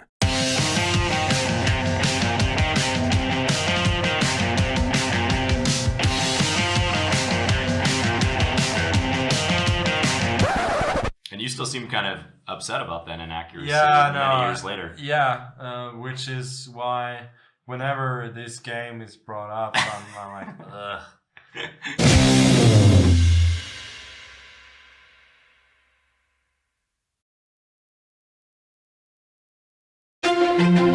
Our partner for the tour final is Kiva, the non-profit with a mission to expand financial access to help underserved communities. Kiva does incredible work providing microloans to help people around the world create opportunity for themselves and their communities. When the pandemic started, Kiva set up a global COVID-19 response fund to help small businesses get back on their feet. Their target? To raise $50 million to support thousands of people around the world. Chess24 wants to help make that happen. During the tour's final, we will be donating 50% of all proceeds from new premium memberships to Kiva. Go premium, and you will not just be supporting us and getting the best chess entertainment out there, you will be supporting people in times of need through Kiva. And if you are premium already, you can buy sponsored premium memberships for schools in cities and countries of your choice in our shop. Let's show how chess can play its part together.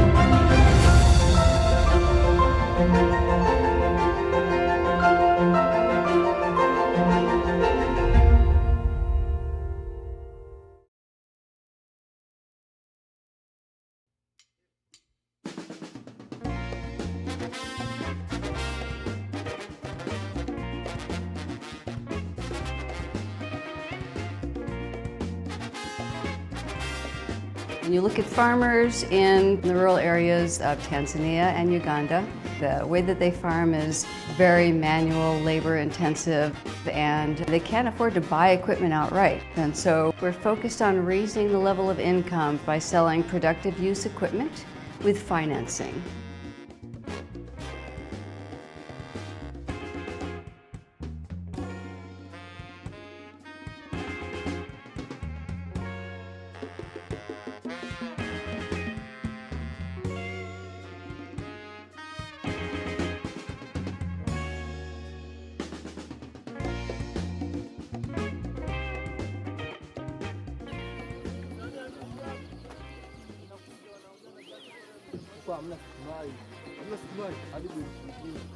Simzola uzuri wake ukiipanga toka saa 2, hata kama mvua ikinyesha upepo ukija unakuta imetulia vile vile na mwanzo wa mwisho. Haisumbui kama zile zingine. Kwa mfano ingelikuwa ile mafuta baadaye inahitaji ukajaze upepo.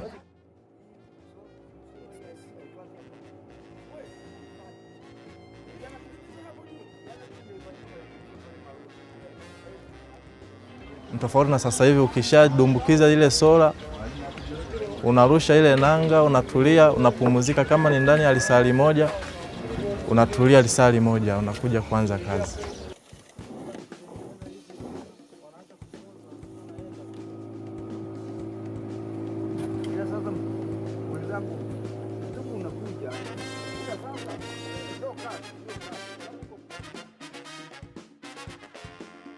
Nilikuwa na mitumbi miwili. Hizo taa nilipewa taa 2 kwa ajili ya majaribio. Baada hapo, baada ya kama miezi 3, niliongeza mtumbi wa 3.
Ladies and gentlemen, please take your seats.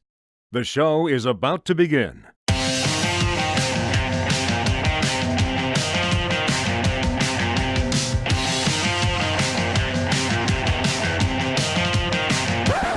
And you still seem kind of upset about that inaccuracy Yeah, many years later. Yeah, which is why whenever this game is brought up, I'm like, ugh.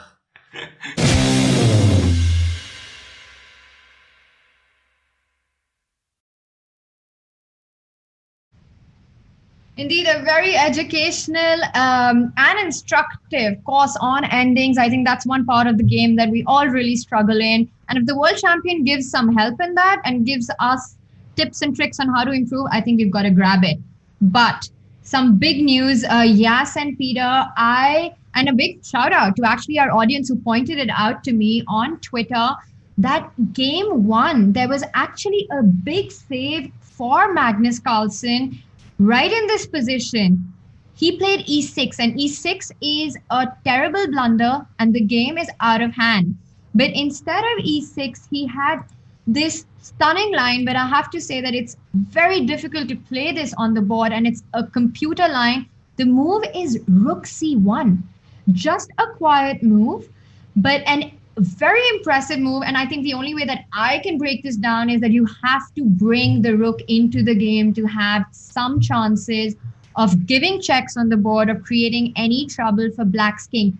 Let's see how this line progresses. Of course, there are multiple ways in which Black can react. The best move here is b2.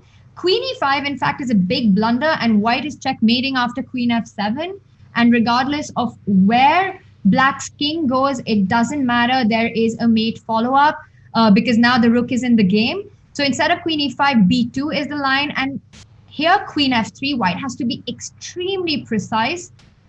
Queen f3, king g6, rook c6 check, king goes to g7, and queen g4 check. Again, this is all pretty forced. Black has no better move than king f8 here.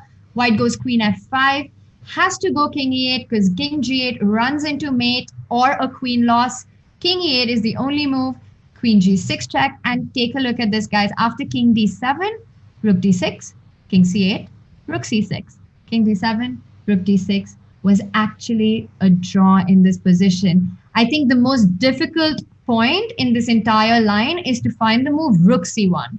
And I have a feeling that if Magnus would have found rook c1, the follow-up itself is not that hard. We do have liftoff, so let's get straight to the action. And we'll come back to what's going on the social media. Connect with us using the hashtag ImpactChess. Thank you, Tanya. Thank you to our audience. What a remarkable move.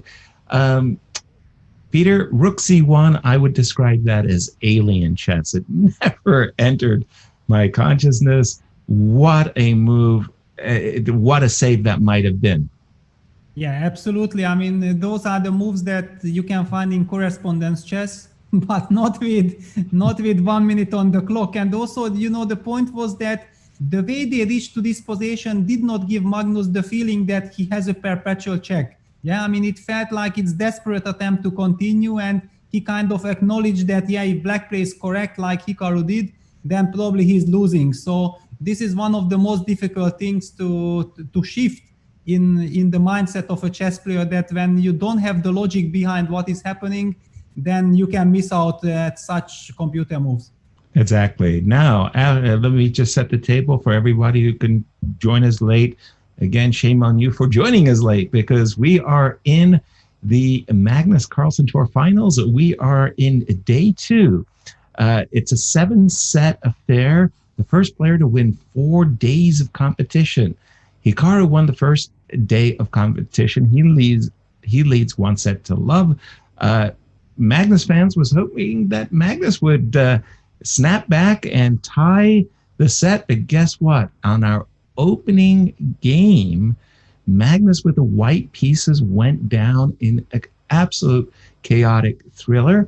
Game 2 was a perfunctory grandmaster draw, as Hikaru made a very, very short draw with the white pieces. And now I think this is literally all or nothing. Magnus is, I think, really, mathematically speaking, in a must-win situation right here. He has to win this game with white to tie this set, Peter. Yeah, that's for sure. I mean, with white, it's the last white game. I mean, you know that you have to try to use all your chances, and it's very interesting how Magnus approaches this game. And let's just go back right to the start, because there are a lot of finesses. I mean, we have also seen yesterday Magnus using 1c4 in a must-win situation in game 4 in their first set. Hikaru answered it with e5, and the first little move that's kind of I wouldn't call it a surprise, but something new compared to the first set is the move g3. So Magnus deviates, and he kind of anticipates that Hikaru always relies on this knight f6, bishop g2, d5 setup. And if he is ready to play this setup, then this move order with g3, bishop g2, without placing the knight to c3 makes perfect sense, because it gives white more options. And after knight c6 castles, knight b6, Magnus indicates that, yeah, I want to make use of this. If I ever get my bishop to b2 with the knight on b1, yet then I'm putting immediate pressure. However, Hikaru played the move bishop e6, basically trying to make sense that, I understand that you want me to get somewhere. Let me not go along your way. So he went bishop e6, and now Magnus changed the strategy and played the move queen c2, and queen d7 had been played by rook d1. To be honest, I have never seen this position in my life. And I played the English most of my life, and I've never seen the position, Peter. So that makes two of us. And castles, whoa. Okay, we kind of set the table and said, yeah, Hikaru wants to play chaotic games, full-blooded, full-bodied games that feature just a lot of intense play, where, you know, there's a great deal of pressure on both sides at each and every turn. This move, castles, I would say that ups the ante, Peter. Do you know what the word ante means when you play poker? No. It basically means I'm putting more money into the pot. I'm raising the pressure. I'm raising the ante with this move's castles, long as both kings are on opposite flanks. Yeah, but I have the feeling that after Black committed bishop e6 and queen d7, the long castle was kind of the logical follow-up, because White is ready to, for example, let's just imagine that Black mixes the plans and goes bishop e7. White has the option of going bishop b2, hitting the e5 pawn, and if you play f6, then all of a sudden White breaks the center with a very timely d2, d4, and the position opens up before Black managed to castle, and suddenly the long diagonal opens and Black might be in big trouble. So if already having said A with bishop e6 and queen c2, queen d7, then long castle had to be played. Now also the reason why Magnus switches the strategy and develops the knight first to c3 is that a move like bishop b2 could be really unpleasantly answered by bishop f5 hitting the queen, and there is no good way of dealing with that, because after d3 Black has the move e5, e4 using the d file, and e4 of course is not an option, because after bishop g4 you ruin your structure and Black is strategically winning. Move like queen c1 allows also all kinds of activity, so White had to develop the knight in order to have central control. And after bishop f5 he can make a move d3, and we see that the rook is protected thanks to the knight on c3. So just to be clear, e5, e4 is no longer a threat, because after d takes e4, the knight on c3 protects the rook, and White is for choice, no question. After the move knight c3, Peter, we've seen f7, f6, that slows down any potential of knight g5. And, you know, again, when I ever see these positions where the kings are on opposite flanks, I always think to myself that these are the hardest types of middle game positions to play. Why? Because the pressure is on both players to start attacking plans against the opposing king. So this move f7, f6, a prelude to g5, h5, h4, And the fact that black's king is already on the queen side, white's natural reaction is to try to play a3, b4, or maybe knight e4, knight c5.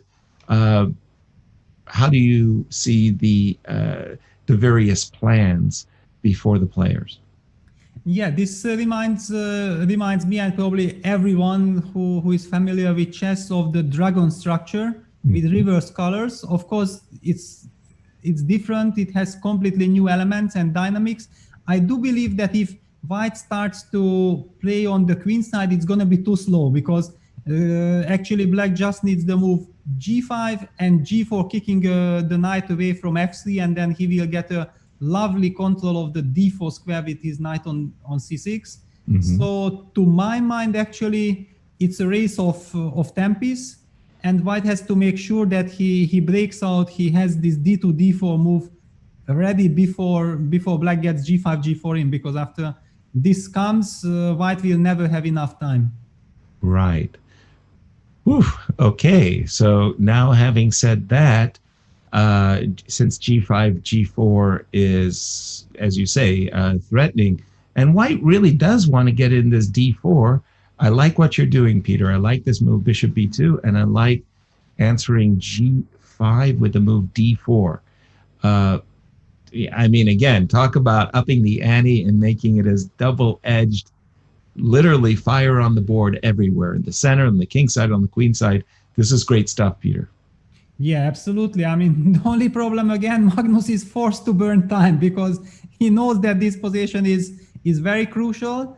And yeah, I hope for him, and I think a part of all the Hikaru fans, everybody is hoping that, yeah, Magnus finds back to himself, and he comes back, and we will see a thrilling second set, because yesterday was fantastic, and Magnus plays d4 immediately, basically even feeling that maybe there is no time to waste for bishop b2. He wanted to make sure that he gets d4, because even the point is that after bishop b2, maybe black could simply play knight d4.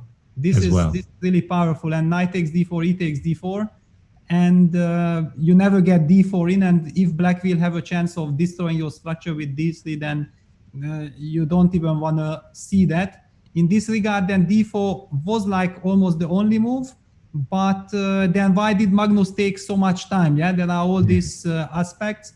Very interesting. Yeah, okay, so after d4, let's imagine there's a pawn to be captured, Peter. Let's take it. Yeah, and Hikaru did take it. E takes d4 played.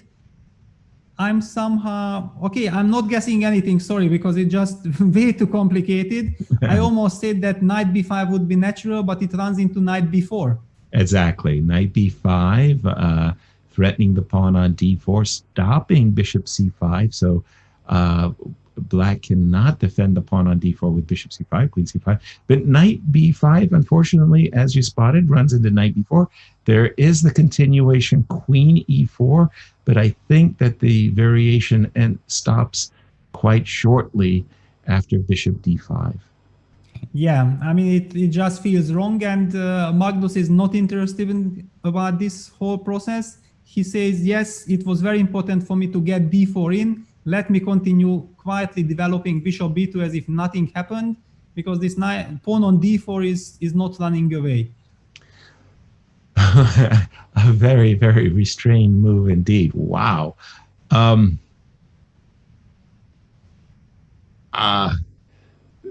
All I can say is I'm spotting a lot of tactics in the position, and I'm not sure that tactically things are actually going to work out for our world champion here. Imagine king b8, Peter.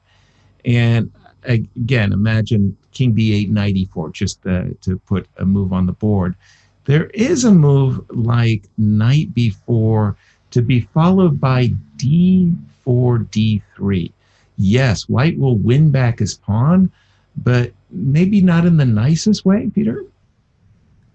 Yeah, whenever you have to take ed3 to take back the pawn, it's I think you just stop right there. You don't want to look further. I feel like move knight e4 is definitely not Magnus has in mind. Okay. On the other hand, also the move king b8, I think the position is so difficult to play and there are so many different options. This is maybe one of the real problems of rapid chess, that when you are confronted with such position, how much time can you afford to take to make the right decision here? Yeah, you understand that probably you are in control, and if you would be playing the correct move, everything is fine, while you are risking that if you play too fast, you let the control slip out of your hands. But yeah, the move king b8, of course, very natural. However, there are also moves like bishop f5 coming to mind, because it hits the queen on c2, and this queen on c2 is quite harmonious. It's another big question how white is going to deal with a move like bishop f5, to my mind. There are millions of questions, and I don't know the answers yet. True. The reason I picked king b8, because in rapid chess, you often have to sacrifice the perfect for the good. And what I mean to say by that is, in rapid chess, you just need to make a lot of good moves, just a lot of good moves, consistently and quickly. In classical chess, you're definitely looking for the perfect move for each and every situation, as you have time to burn. In rapid chess, you really don't want to get behind on the clock.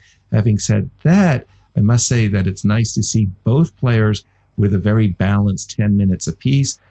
Peter, your move was Hikaru's choice, bishop f5, just putting the question to the queen.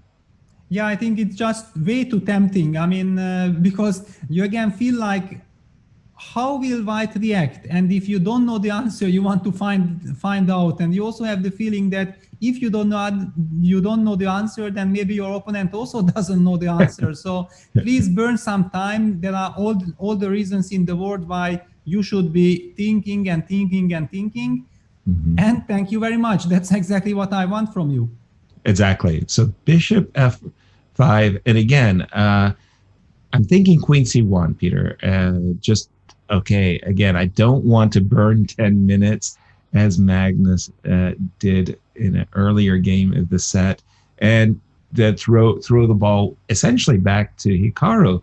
Now that you've put my queen on c1, maybe knight b5 is really a good... Okay, you've made the answer, and that answer was d4, d3. As you said, e takes d3 is a move I really want to shy away from, and if I'm going to shy away from that, I got to kick the bishop. So maybe knight h4 d2. How embarrassing. Oh my goodness.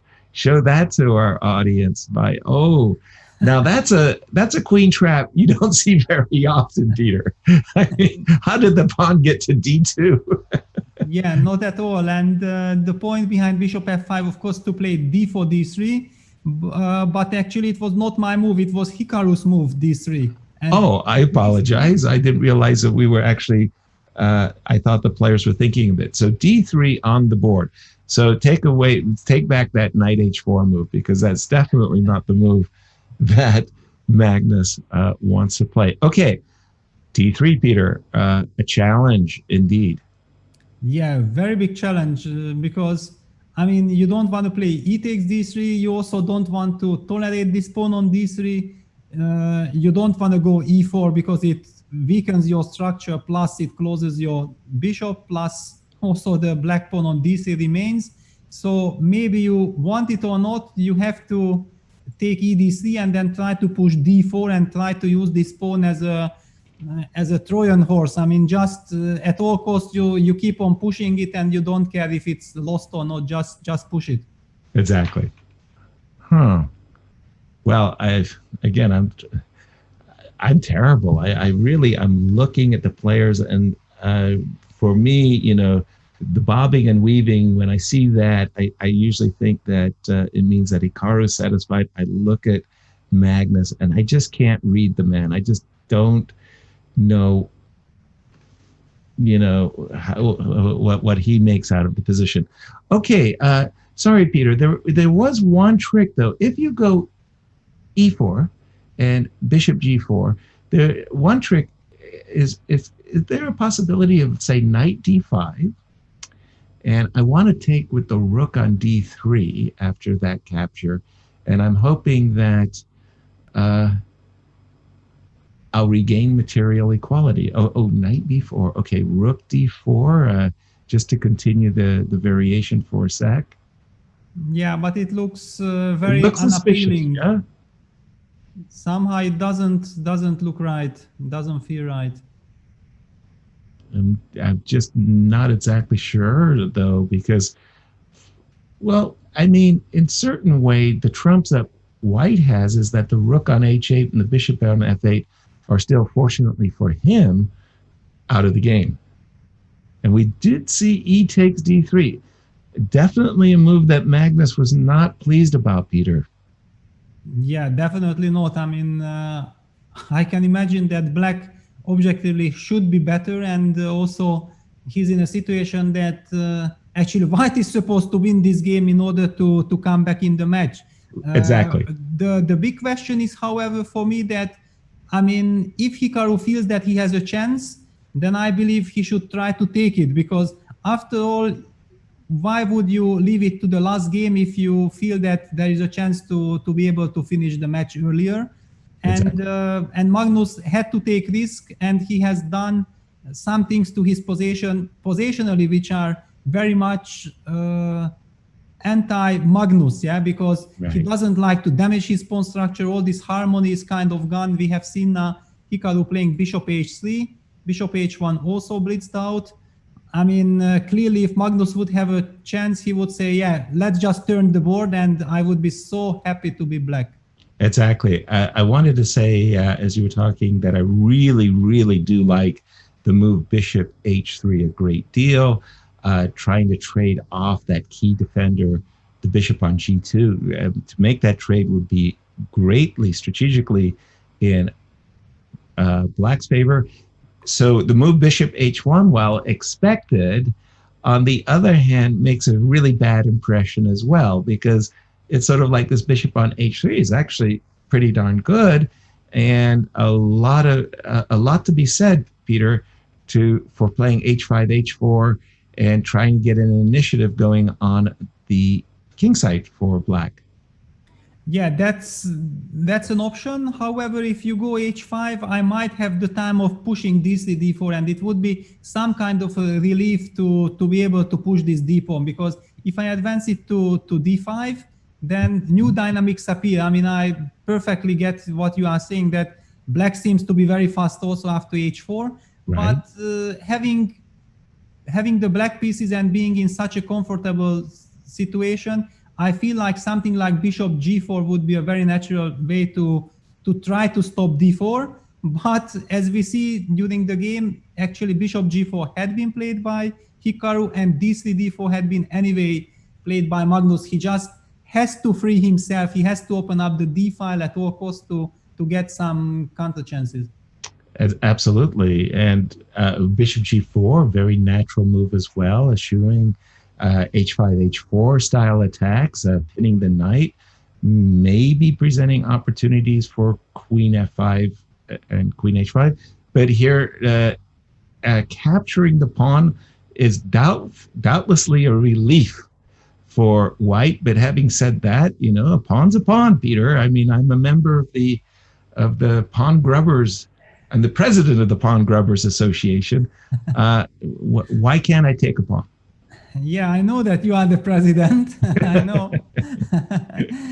Definitely one has the feeling that this is a poison pawn. However, the absolutely thematic way of punishing it does not seem to work, because rook d4, queen d4, knight d5 is met by queen c5, and you are protecting on c7. So this is not the way to go. But simply after knight d4, even if I just remove my bishop without any specific, all these tactics are looming in the air. And Hikaru said, you know what, I'm not interested about this pawn. You are trying to get rid of it. I'm going to take it when I feel like taking it. And Hikaru chose a very nice positional strategical move, bishop b4, because let's just imagine Black gets a chance of trading this bishop for the knight and occupying the d5 square. That's exactly what he would need. And I don't think that Magnus can afford this. He has to do something against this idea. Exactly. And behind this move, there's also a tactical sequence, Peter, and it might go At d5, the desirable d5 would run into bishop takes c3, pawn takes c6, and queen takes d1. Whoops.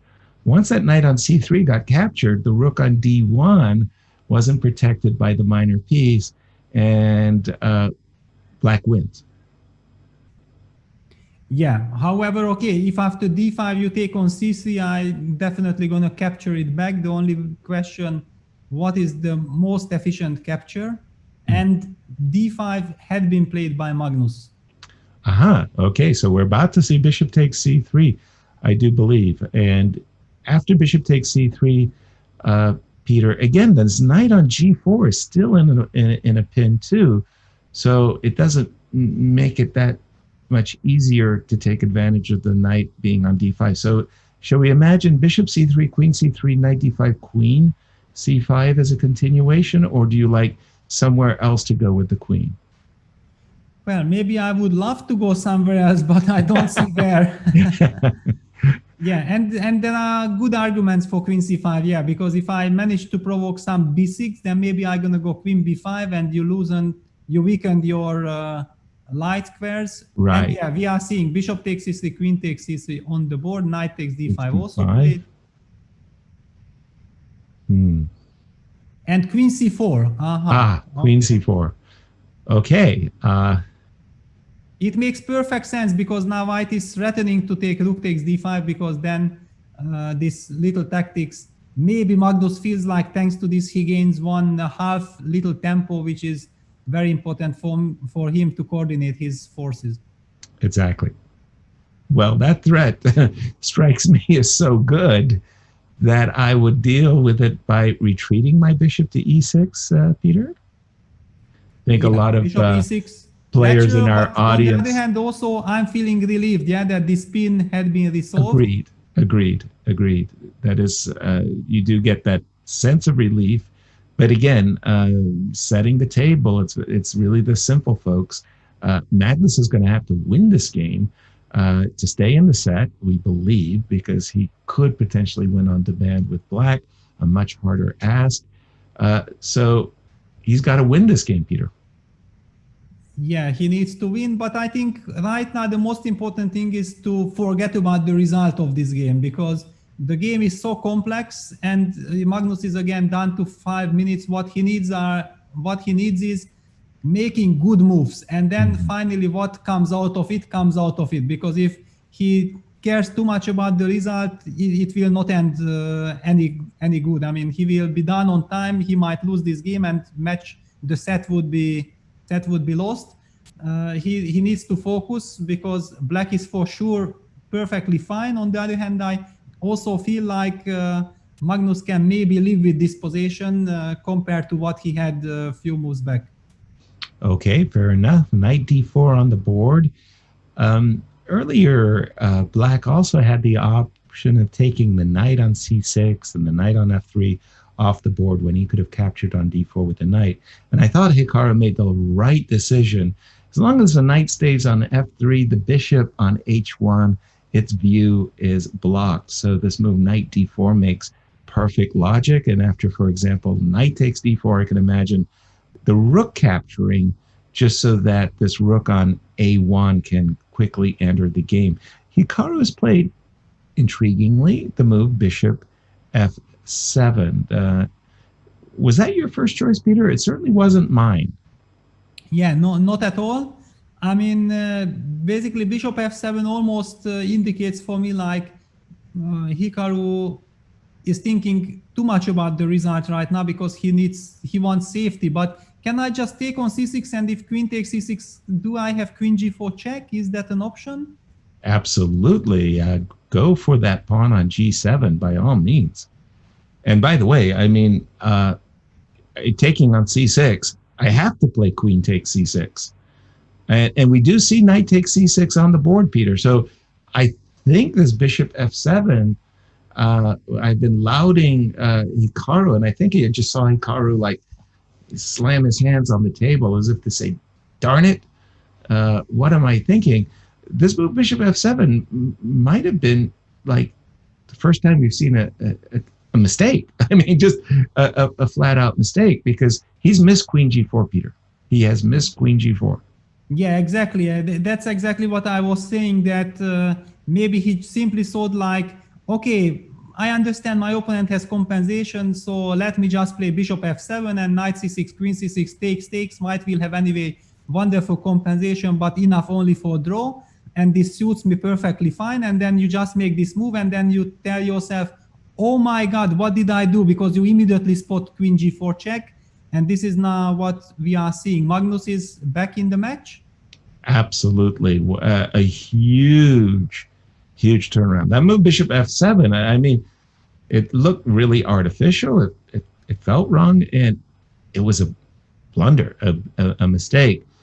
Now the question is, can Magnus capitalize? I have to apologize to Ding Liren, but I felt most severely that in his match with Magnus Carlsen, Ding really failed to capitalize on his opportunities. Will Magnus be able to? And by the way, Magnus actually has 5 minutes. This might be Magnus's moment. I mean, how do you say, rise to the occasion when you have to win on demand, which is so difficult, and you accomplish it. It really sends a very positive signal to yourself. You say, okay, I can do this. And it really blows the wind out of the sails of your opponent. This is a huge, Peter. Yeah, I mean, absolutely. And the whole point is that why it's also very difficult now for Hikaru to face this situation, simply that the opening has gone so much in his favor. He had been so in control, and having even be ahead on the scoreboard. So everything seemed to have gone his way. Usually people say like, you should never think about the score of the match. But I believe there was maybe a moment when Hikaru thought like, okay, I'm leading now, even here I'm better, maybe I can finish this match right here. And from my experience, I know that even in a blitz game, whenever I feel like, this is the position I can't lose, even if I want, exactly at that moment when these thoughts cross my mind, I already made the mistake and I'm losing. Right. It's very, very interesting. And yeah, now we see also Hikaru is very, very angry with himself, because simply now he's losing a pawn, not just losing because the pawn material will be equal, but his structure will be spoiled, and all of a sudden White's two bishops on the long diagonals are doing incredible jobs. So practically speaking, this is looking very, very bad for Hikaru. Exactly. And one of the things that, they have such an incredible skill set. These world champions, the Garry Kasparovs, the Anatoly Karpovs, the Vladimir Kramniks, the Magnus Carlsens, when they spoil a position, they have this skill set of surviving. And man, they just, grit down and they tough it out. Okay, let's try to tough it out a little bit here for Hikaru. Imagine queen d7, queen takes g7. What else? What you said about my king side structure is absolutely true. I'm really angry. But let me say that I've got one good thing going for me in the position. It's the knight on d5. Let me just say, okay, fortify it, c7, c6. It's a ridiculous move, I know, but how could Magnus push his advantage, Peter? I'm trying to set a trap. I hope I haven't set a trap for myself. The trap I wanted to set was bishop takes f6, rook g8. And I think you got your hand caught in the cookie jar there a little. Yeah, but I mean, simply the point is that look at the time situation. I mean, Hikaru is down to 1.5 minutes, and it's clear that he's completely shocked and very, very angry with himself. And yeah, this is the moment when all these factors together, the position deteriorating plus all your emotions combined, is making it very, very hard. But of course, the top players, as you mentioned, all these super guys and world champions, legends, and so on, throughout their career, they had been incredibly strong, adjusting very quickly to the situation, that even if they were completely lost and they are all of a sudden winning, they will not think about this, that, I was lost, so let's be satisfied that I'm escaping with the draw. They will immediately jump on that moment and make the best out of that. So I'm pretty sure that Hikaru will put up hell of a resistance. On the other hand, if Magnus gets the confidence out of this game and he calms down and we start to see Magnus playing like he can, then Hikaru might regret this miss really very much, because he awakened the beast in Magnus. Well, exactly. And just while you were talking, Peter, I was forcefully reminded of an interview we had with Magnus after his match with Ding Liren, where he was explaining to Tanya he really did not like his position one bit. And he expected in one particular position of the Sicilian for Ding to play the move knight b3, when, in Magnus's words, he felt he was lost. Ding didn't play the move knight b3. Ding played the move a2, a3, and instantly Magnus leapt on his opportunity and said bishop takes a3, and bang, bang, bang, bang, bang, the game was over. So he went from, yeah, I know I'm lost, to, oh, here's my chance, and bang, I play for the win now. It was quite a dramatic turnaround. Yeah, we are seeing now stabilizing moves. I mean, Black had kicked the queen away with rook g8, queen h6, queen f5, a very nice move, queen f5, because now Black kind of signals that I want to get my counterplay with knight f4 going somewhere. So okay. Magnus made the very natural prophylactic move, bringing back that bishop from h1 to g2, threatening bishop h3 pin. So a reminder, yeah, bishop h3 check, yeah. Yeah, did play king b8 a tempo, and rook d4, a move I like very, very much, because getting ready for the pin and also taking control of the f4 square just in case for any knight sacrifices. And now we are seeing things are developing very fast. The players, after rook d4, Hikaru played rook d8, queen d2, the white queen comes back. That was another purpose behind rook d4, that now white gets harmony. And after c6, the move b3, b4 had been played, and Hikaru plays queen h5 almost instantly. A very clever move, because before white gets b4, b5 in, you have to bother white. And right. With queen h5, black threatens to enter with the rook to e2, and white has to deal with this threat. Exactly. Again, I mean, Hikaru, it's so difficult. You talk about, hey, how do I get better as a chess player? You're going to have a lot of challenges when you play chess. And one of them is keeping calm, keeping your nerves, and at the same time, stop beating yourself. A moment ago, Hikaru was arguably, right at the finish line. All he needed was a draw, and he blundered. You're going to blunder. And the point is, after you've made your blunder, how are you going to play? Are you going to put up resistance, or are you going to fold and lose very badly? And here we're seeing that Hikaru is putting up resistance. That move, queen h5, by the way, I thought b4 was great.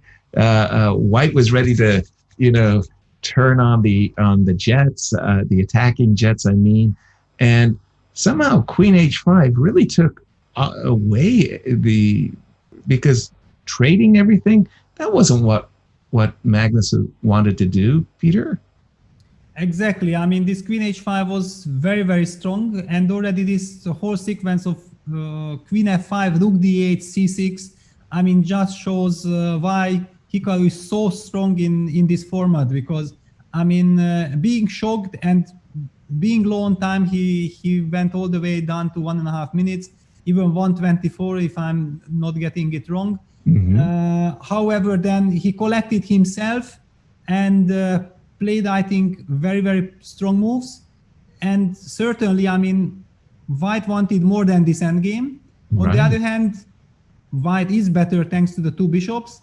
But there is also this psychology that Hikaru has saved yesterday already one opposite colored bishop position being pawned down against Magnus, and maybe he can rely on this experience trying to hold this position. Wow.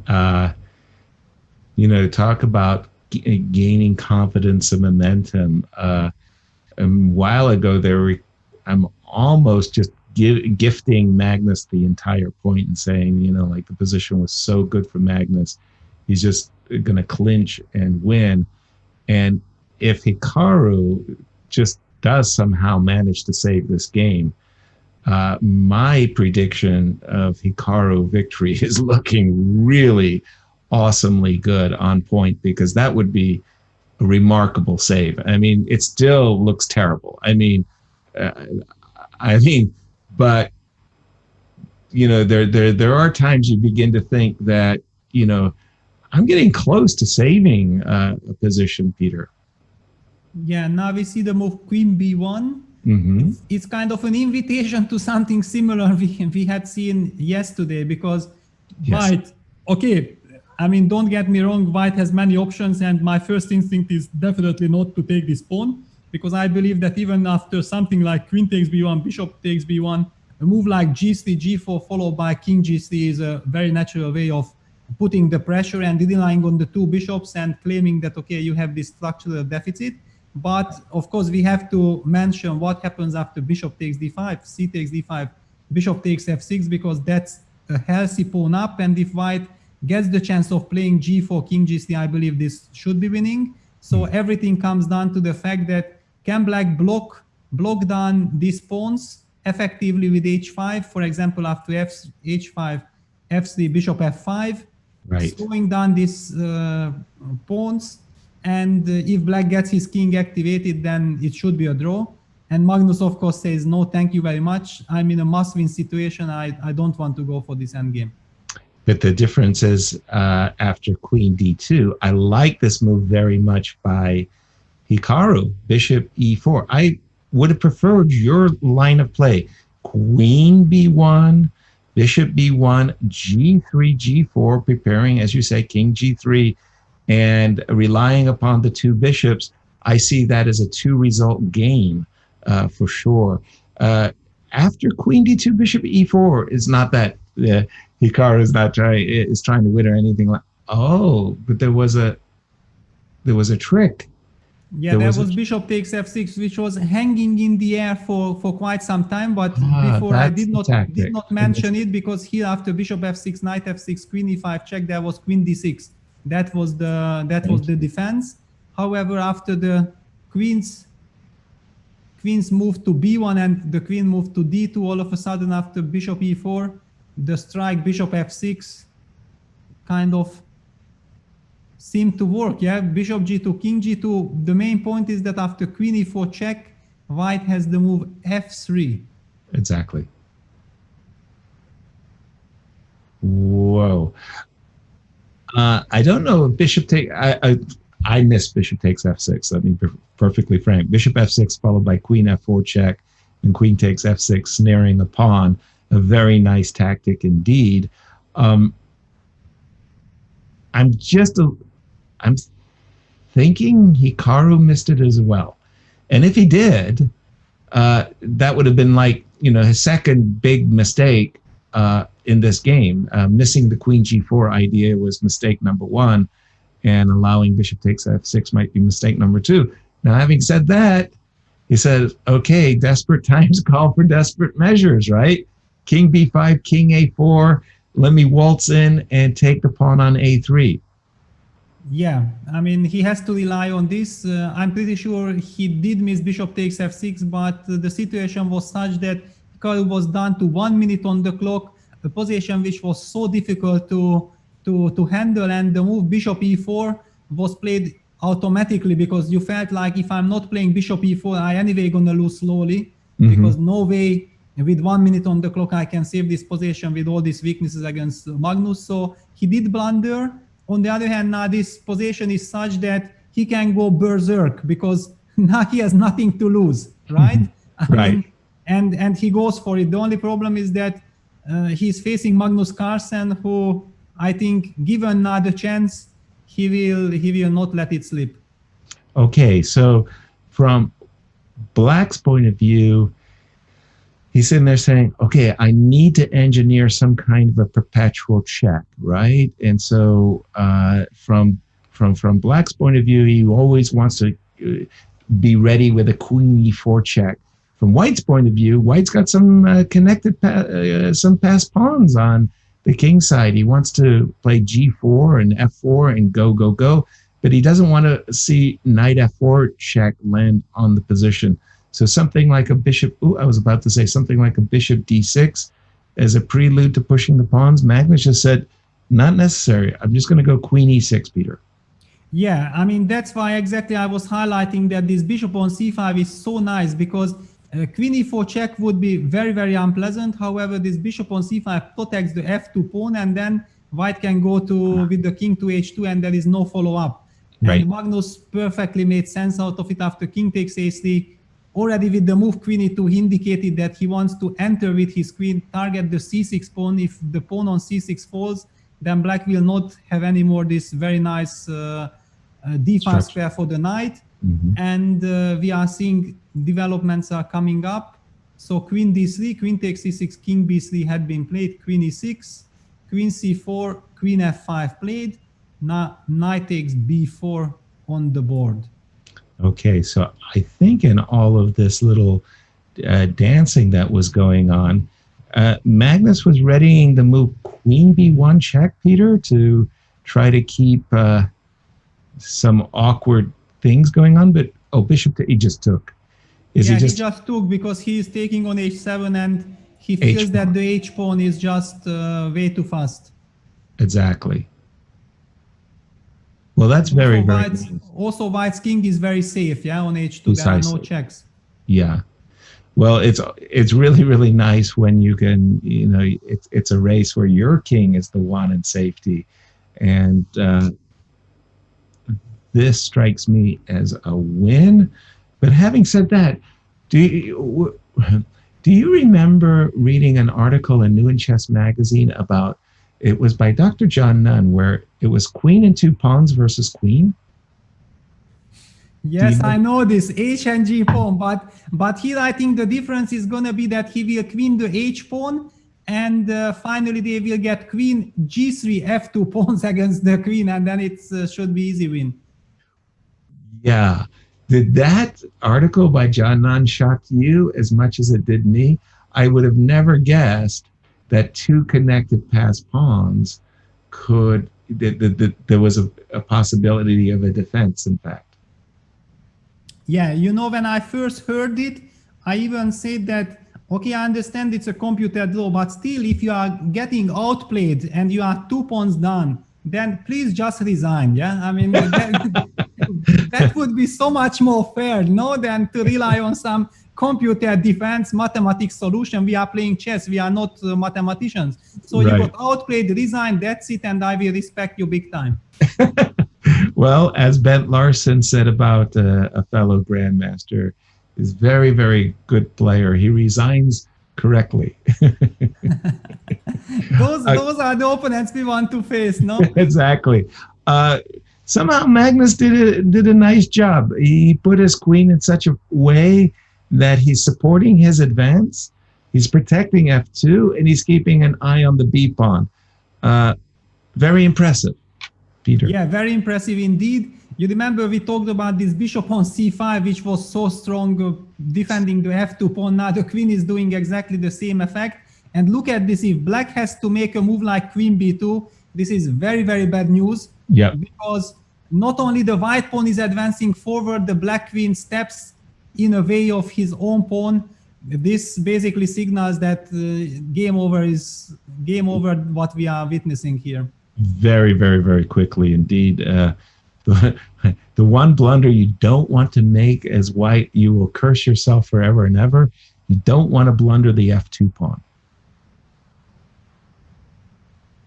Yeah, this is the soul of the position. Thanks to this, the white king is feeling so secure. and Magnus plays King G2 just to please Yasser. Thank you. Yasser. I'm not gonna blunder this pawn. Don't I know do that it. it's important. And Hikaru has resigned after Beastly Queen A7 check. Yeah. Wow. Wow. Winning on demand, Peter, is always tough. Hikaru is probably cursing himself because he sure came out of that opening with a decent position. But one mistake, Tanya, was all Magnus Carlsen needed. One mistake was all Magnus Carlsen needed, and that happened with Bishop F7, like you pointed out. And after that, there was just no coming back. And I think not just what Magnus Carlsen needed, but also what Magnus Carlsen's fans needed, because it's all about getting that one win, Yas. And this is the first win that Magnus Carlsen has had in this final. I think a much needed one to get into the rhythm of things. And what a final. It's been absolutely on the edge of our seats. We've just been treated to immense action. I think this format just brings that out, this dynamic play, this aggressive play, and it's been inspiring chess from these two players who are truly the best in the world when it comes to shorter time formats, to online blitz, to chess in general. And the other thing that's been very, very inspiring has been seeing the chess community come together to support Kiva's cause of helping underserved businesses, entrepreneurs, individuals, which are in isolated communities, to raise money for them to help them come out of this pandemic. And it's been amazing to see the contributions that have come in from grandmasters across the world who have supported this cause. And we received a big contribution from Temur Rajabov, Grandmaster Temur Rajabov of Azerbaijan. Shout out to him for giving out $1,200, and he will be gifting 48 3-month memberships for his YouTube subscribers.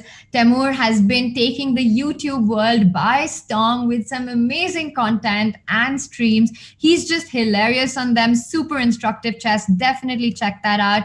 And Temur coming on and giving back to the society, back to the community, and back to his subscribers by gifting them this premium membership. And 48 of them will receive 3-month membership. Another reminder to all our viewers that you can go premium and contribute, but you can also gift premium memberships to whoever you want, to kids in your country, to schools around you. And there's a 30% off on premium membership currently, and 50% of that will be given to Kiva's cause of helping the community come out better and stronger from the pandemic. So a big shout out to all our grandmasters. Let's get that up on our screen again, because we've had some amazing contributions from Ding Liren. 5% of his prize money will be donated to the cause. Grandmaster Peter Lecco has been very generous with his contribution. We've had Vasil Ivanchik, we've had Pentala Harikrishna and Duda all coming forward to support this immense and this amazing campaign that Chess24 is so proud to be part of. And a big shout out to Temur for his contribution.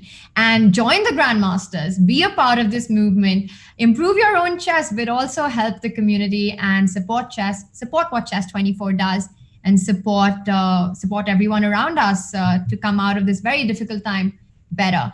And of course, that's not all the action, because as we know that we also have an insanely, incredibly insightful course by the world champion himself, Magnus Carlsen, teaching us how are endings done. I think undoubtedly, yes, Peter, we'll all agree that Magnus is probably one of the best endgame players of all times. He's right up there with Capablanca, with all these great endgame players. And I think in our generation, he has changed the entire trend of how endings are played. Earlier, I think if we look back at the previous 2 decades, a lot of equal positions, a lot of seemingly non-dangerous positions, players would agree to a draw.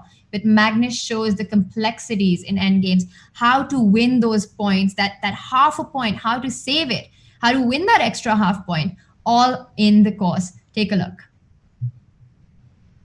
Ladies and gentlemen, please take your seats. The show is about to begin.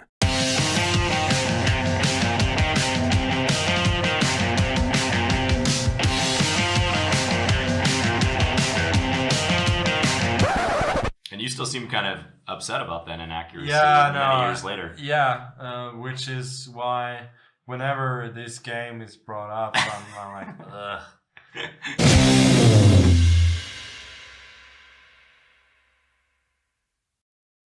But now on chessable.com, there's also a 20-minute free lesson that gives you an idea what the course is about. So definitely take a look at that. And there's a great deal on it as a 40% off the inaugural price of this Magnus Touch course. I think we all could do with a little bit of Magnus Touch in our games. And yes, because you're with us, we got something very interesting on Twitter for you. Okay. Let's have that on the screen. And Douglas Griffin with Grandmaster Yasser Saravan at the London tournament. Now, Yas, I looked at this photograph. Damn. That's, I mean, very, very handsome, if I may say so. And I also Please say so. Please. Please. I haven't changed at all. Not one bit. And also, I don't know if all of you know about this, but here's a little secret. Yas was in Cosmopolitan 1983 edition, the most sought after bachelor. Is that true, Yas? That is quite true. And it was a remarkable thing because it was very, very unexpected to begin with. But one of the things is I got like 2,000 letters.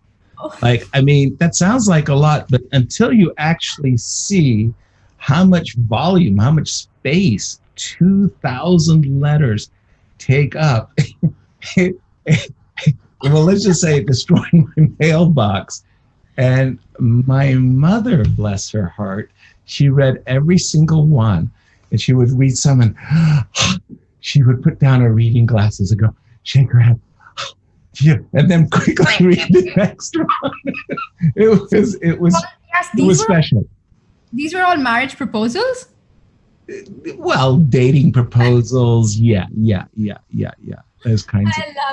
I love it. So Yeah. in 1983, Cosmopolitan's Bachelor of the Month. Yep. Ladies and gentlemen, as is, of course, the very, very charming Grandmaster Yasser Saravan. Yes, I can just imagine, I don't know, I mean, look at that photograph. That's really quite hot. Well, Yvette, my wife, she won my heart, and unfortunately, that's the way it all worked out. But, yeah, those were the days, my friend. Yes, absolutely. And let's also take a look at the other conversations that we had on Twitter before. We've got a couple of minutes before the next game. We had Partha writing in with, Hikaru is simply unstoppable, takes down Magnus with the black pieces again. I don't see Carlsen coming back from this. This tweet did not age so well. This is godlike chess. No wonder he's considered the best in rapid and blitz. I really think that Hikaru really messed up what happened in the last game. I think it was, as Peter was saying, it was that, that seconds of just maybe an oversight and overconfidence, and you just blitz out a move, and obviously you give that chance to Magnus Carlsen. There's no coming back from it. A much needed win by the world champion, who was actually struggling right out of the opening with the black pieces. Hikaru looked like he's doing so well in game 3 as well. But yes, one mistake and it all crumbles down. So we are going to be having the fourth and the final game of the rapid. In case it's a tie, we will move on to the blitz. Let's move on to our next tweet. We also had Leviticus. I'm sorry if I'm not pronouncing that correctly. Magnus is the GOAT. He can come back from this. Indeed, he can. And I think he needed that one big win to feel that rhythm again. He's got it. And I am sure Hikaru currently is just kicking himself for playing this bishop f7 move, because what opening prep he had in that game, just with the black pieces, simply out-prepared. And outclassed the world champion in the opening phase, only to blunder right after with bishop f7. Let's move on. We had Parag writing in, we've never seen Magnus down and desperate like this, doing the seemingly impossible. Absolutely, but we've got a set in our hands now, boys and girls, because the score is even. Magnus has leveled the score. It's 1.5 to 1.5 going into game 4, and anything can happen. And you're absolutely right. Magnus Carlsen has been looking a little disheveled, so to say, and we've seen Hikaru on his A game. I'm very excited about the game coming up, and Hikaru will be playing with the white pieces. So let's see what happens. Great tactics, Hikaru, but the champion will bounce back. He probably needs just one win to get in the red rhythm. Amit, great minds think alike. I completely agree with this. I think a must needed win by the world champion, as we've been talking about it, to get back the rhythm, to feel that confidence again, because so far it's just been a Hikaru Nakamura show.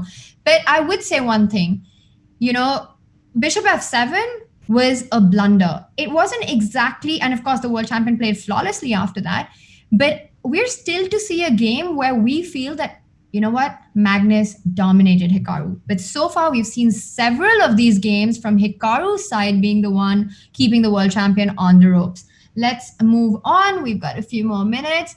Mayank writing in with, Hikaru is facing technical difficulties. The camera situation is bad. Please, Chess24, look into it and don't make him play while he's distracted. So this is, I think we saw his camera switch off a couple of times, and we've had the Chess24 team is on it. But for everybody's information, it was actually Hikaru himself. He was not even once informed by the arbiters or disturbed or distracted by the arbiters to fix the camera. I think he's having some issues with the USB. It was Hikaru himself who wanted to fix it in the middle of the game. And when he did that, when he insisted on doing that, in fact, the arbiters told him that don't bother with it, just focus on the game, and you can fix it during the break. And of course, yes, I completely agree that these kind of things, we've seen issues like disconnections or these off-board things which can put you off. But in this case, absolutely, Hikaru was informed by the arbiters, but only when he himself went to fix it. All right, let's move on to the next one. And actually, with that, because we've got only a couple more minutes and I see we've got Peter and Yas with us, let's bring them into the conversation. Peter, so last rapid game of the day, Hikaru playing with the black pieces. He's messed up in the last round with the move like bishop f7. What are your predictions for, one, are we going to see d4 by the world champion, and are we going to see a repeat of the kind of openings that we've been seeing so far? And two, how does one recover knowing that they had a good start in the opening, but then made a blunder? Yeah, I think, thank you, Tanya. One of the things I want to speak about that what we have seen in the second game, right? That Hikaru took the cynical approach, thinking that, okay, I have won with the black pieces, now let's put the pressure on Magnus by simply forcing the draw with the white pieces. If this strategy works perfectly, and it was about to work out perfectly because Hikaru had a very nice opening, very nice position, but when suddenly things escalate and like he lost it, now he's facing this situation that maybe I should have not done this, and those are the thoughts that you should not let yourself get into during the match. But after losing this third game, it's not just bishop f7, but connected with this second game that maybe my strategy was not right. These are the demons Hikaru has to deal with now. Having said that, Hikaru has the white pieces in the fourth game, so basically he can decide what he wants from this match, because if he wants, then he can just play very solidly with white and basically make sure that he gets a draw, and then he has the blitz playoff, which he might feel like it suits him perfectly. But I believe that Magnus feels like he got a second life for today, and we will be seeing a completely different Magnus from now on. I'll just add to that, Peter, that in the game game two that Hikaru was white, he played one e4, move that we expected, a move that he's consistently played throughout the match. And pretty much as we guessed it, we didn't see a Sicilian by Magnus. Rather, we saw him willingness to play a Berlin. So with that in mind, Hikaru, for this fourth and deciding game of rapid chess, what should he play e4 is probably expecting, and his team is probably preparing for Berlin. Yeah, and e4 on the board, by the way. Yep, e4 on the board. So in case of a Berlin, one of the things that I'm seeing a lot of, Peter, is this early bishop takes c6 and d2, d3, because the Berlin ending has withstood the test of time. Yeah, absolutely. And don't be fooled. This is the way how things are going, that the game only starts once both players make their first move. And we had seen only e4 for some while. Now Magnus had followed it up with e5. And we see third move, knight f6, so another Berlin coming. Exactly. And again, this is where I kind of got a little bit of presumptuous, a little bit ahead of myself. What I meant to say was like bishop takes c6, d takes c6, d2, d3, as again, no big breakthroughs for white in the Berlin ending, Peter. Yeah, but look at this. I'm seeing the same variation. Oh my goodness. The same variation as game 4? Yeah, so Hikaru is taking it really cynical that he just doesn't want to play with the white pieces. Wow. Okay, stunning. This is shocking, yeah. Magnus on the camera just laughing that off. I mean, he can't believe it. He's like, dude, you're white. That's exactly what he's laughing about. Dude, you're white.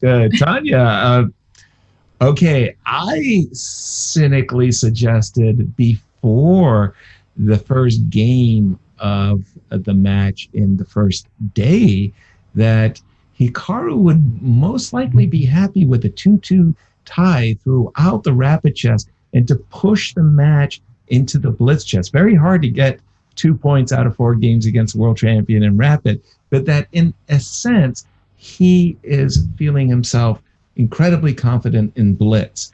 But to do it in this way, Tanya, I don't know. It leaves a bad taste. Yes, and I think it comes down to what does Hikaru have in mind for the blitz. I think we've seen him have some strong prep. Is he just holding on to that when the time gets shorter on the clock? Because we've seen Magnus Carlsen in this final struggle a little bit with the clock handling, and Hikaru has been very strong with the black pieces. So is this an approach, a pre-decided approach in the match? Whatever it is, Magnus Carlsen found it extremely amusing. Mm-hmm. And Peter, your thoughts on this approach of two white games just ending like this? Yeah, I'm not liking it. You know, I understand it's match strategy and so on, but why I don't like is that the psychological advantage might be shifting towards Magnus, because it signals a little bit from Hikaru that yes, I'm perfectly satisfied with my black. On the other hand, I'm not really ready to take any risk with the white pieces. Okay, here this is a very special situation because Hikaru might have felt like, okay, I just lost this third game. It was kind of a shock. Let's just settle down and let's play like Magnus also used to like often 2 games instead of 1 to decide the match outcome. But having done twice the same, I perfectly understand Magnus's reaction of laughing, because I mean, what is this? I mean, you are not expecting this, and yeah, will be very interesting. Again, if Hikaru goes on to win the Blitz playoff, then everybody will say, yes, it's correct, it was the right decision. But imagine things going wrong, then everybody will say that, aha, no, of course, you shouldn't have done this. And from now on, Magnus is the one who is taking over the initiative in this match. And you know what, Peter? I agree with you that Hikaru lost the last round. So to stabilize things, you're like, you know what? I want to neutralize this game, get my thoughts together, get my nerves in control. I get that. But then how do you explain what he did in round 2 as well? Because he had just won a game with the black pieces and exactly the same thing. And yes, I think it's a very surprising approach because one thing's clear, this is not out of any fear of playing the world champion, because Hikaru's shown that. He's been taking the match head on, going for the most complex variations. So it's not any kind of fear, but I'm really interested. I think it just comes down to his confidence of that, you know what, I am ready to play blitz. I'm ready to go shorter on the clock. I'm playing faster than you. I'm seeing tactics quicker than you. I'm better prepared than you. I'm more well rested than you are. Let's take this in a shorter time format. And we are going to be seeing more action very, very soon. We'll be back really quickly, but let's take a look at all the exciting stuff that's happening in the chess world and with all the educational and instructive courses that we've got going. Have a look at what Magnus has for us. Ladies and gentlemen, please take your seats. The show is about to begin.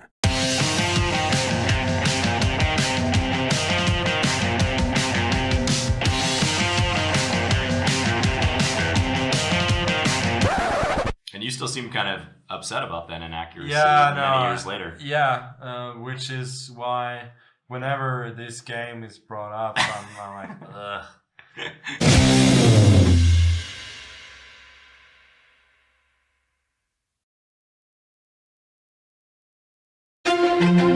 Our partner for the Tour Final is Kiva, the non-profit with a mission to expand financial access to help underserved communities. Kiva does incredible work providing microloans to help people around the world create opportunity for themselves and their communities. When the pandemic started, Kiva set up a global COVID-19 response fund to help small businesses get back on their feet. Their target? To raise $50 million to support thousands of people around the world. Chess24 wants to help make that happen. During the tour's final, we will be donating 50% of all proceeds from new premium memberships to Kiva. Go premium, and you will not just be supporting us and getting the best chess entertainment out there, you will be supporting people in times of need through Kiva. And if you are premium already, you can buy sponsored premium memberships for schools in cities and countries of your choice in our shop. Let's show how chess can play its part together.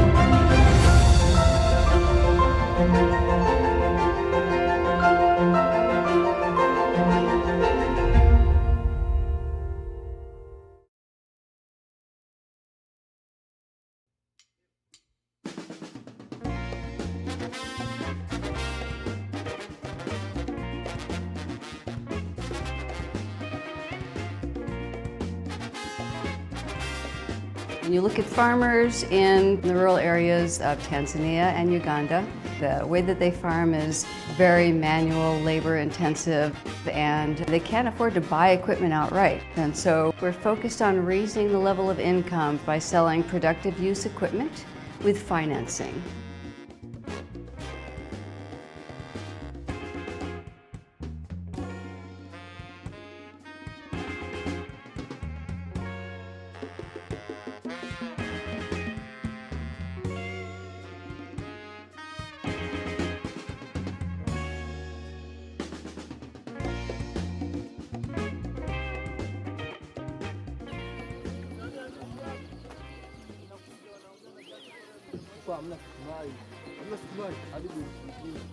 Simzola uzuri wake ukiipanga toka saa 2, hata kama mvua ikinyesha upepo ukija unakuta imetulia vile vile na mwanzo wa mwisho. Haisumbui kama zile zingine. Kwa mfano ingelikuwa ile mafuta baadaye inahitaji ukajaze upepo.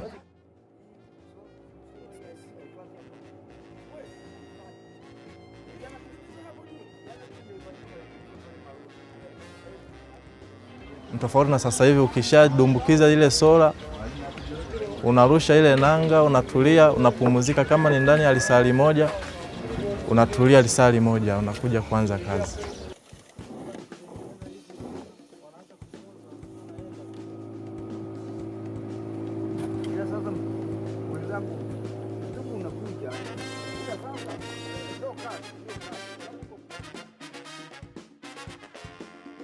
Nilikuwa na mitumbi miwili. Hizo taa nilipewa taa 2 kwa ajili ya majaribio. Baada hapo, baada kama ya miezi 3 niliongeza mtumbi wa 3.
Ladies and gentlemen, please take your seats. The show is about to begin.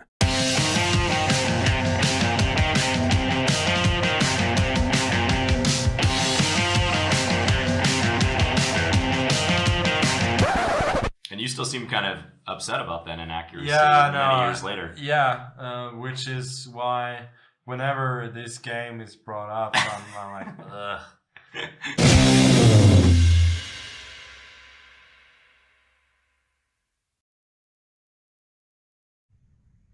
So if you want to improve your endgame, definitely go on chessable.com and check out the Magnus Touch, where he gives all his insights on how to improve and become really good at a very, very critical part of the game, the endings, which a lot of us overlook, a lot of us don't understand how complex they are, and so many points to be gained over there.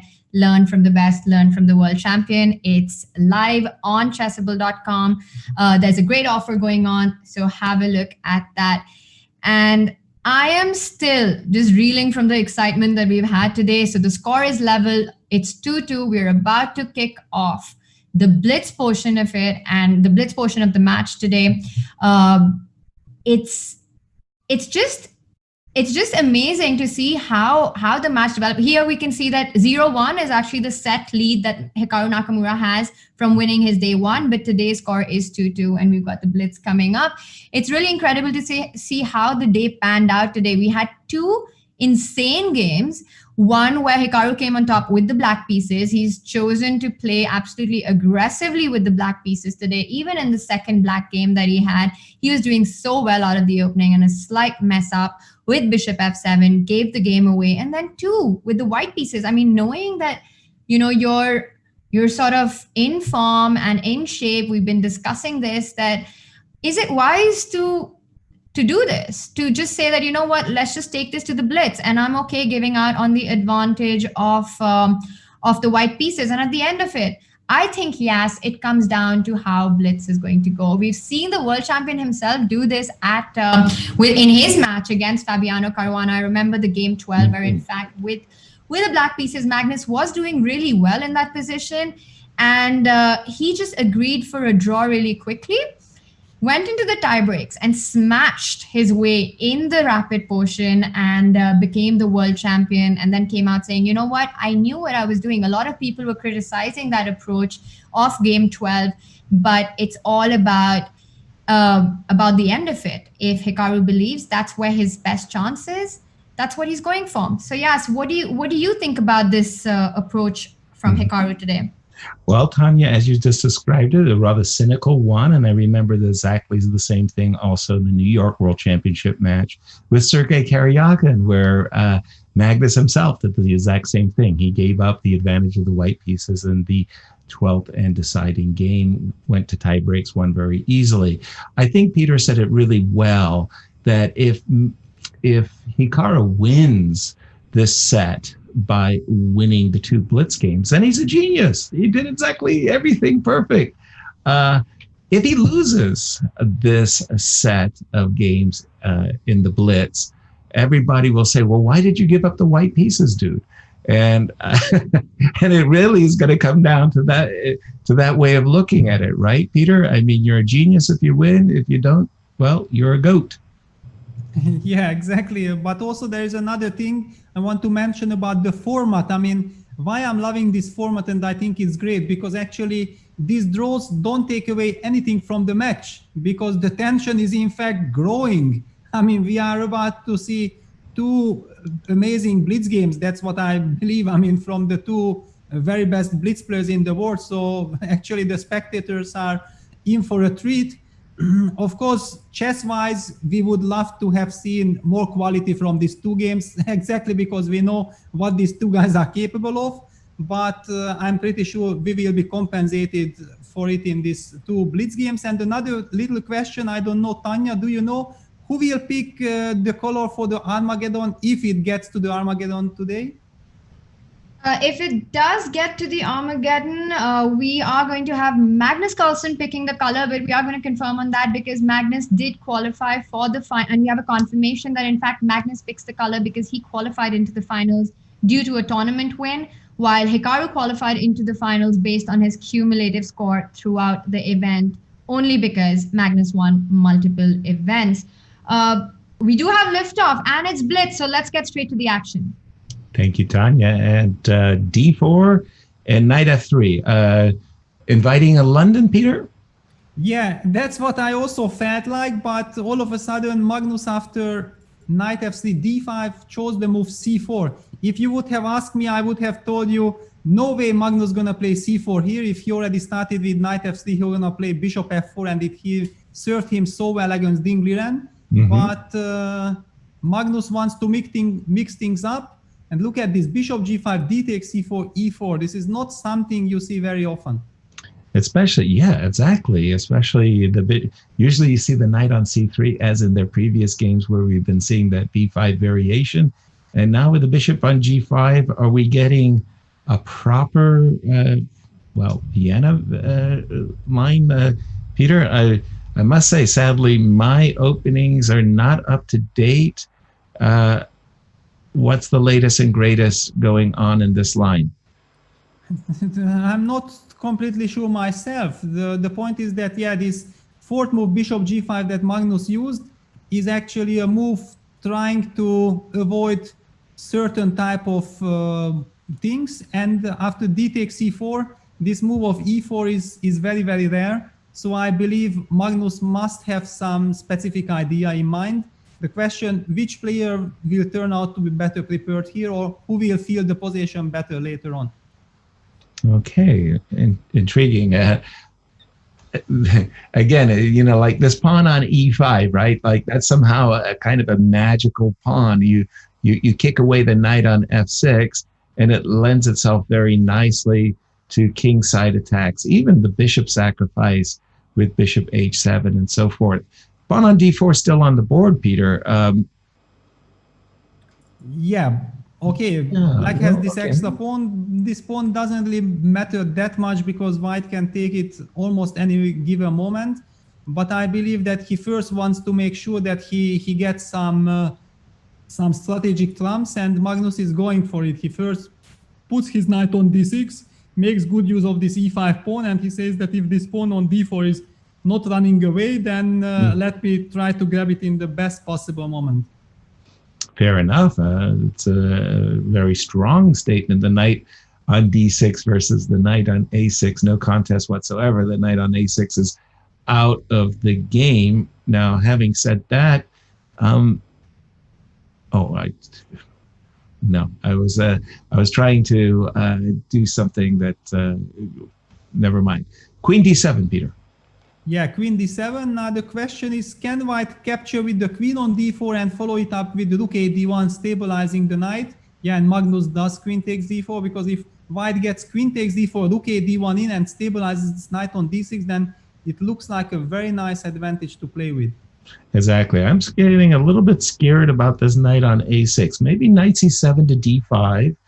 And one day later down the game, I'll be able to play knight c8 and to scare away the knight on d6. But for the moment, it's the knight on a6 that I find disturbing.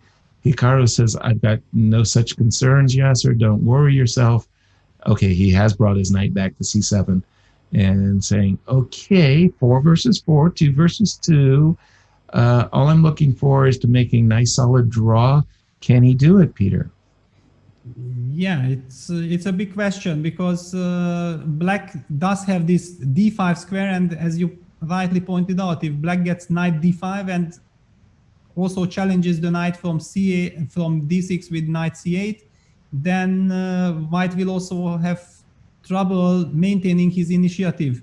So white has to be very precise. Magnus played the move queen e4, hinting at some knight g5 idea. So it's very interesting to see how black will react, because you are also pinned, but maybe this pin is not important because queen takes d1 is possible. So if you can make a move h6 and h6 played by Hikaru, then you had to make sure that the knight does not come to g5. Absolutely. Didn't want to have anything to do with knight g5 whatsoever. h7, h6 certainly has gotten my vote. Queen b7, nothing. The door closes after knight d5. So the knight on f3 jumps into the fray, Peter. Yeah, knight d4, knight cd5, f4 played.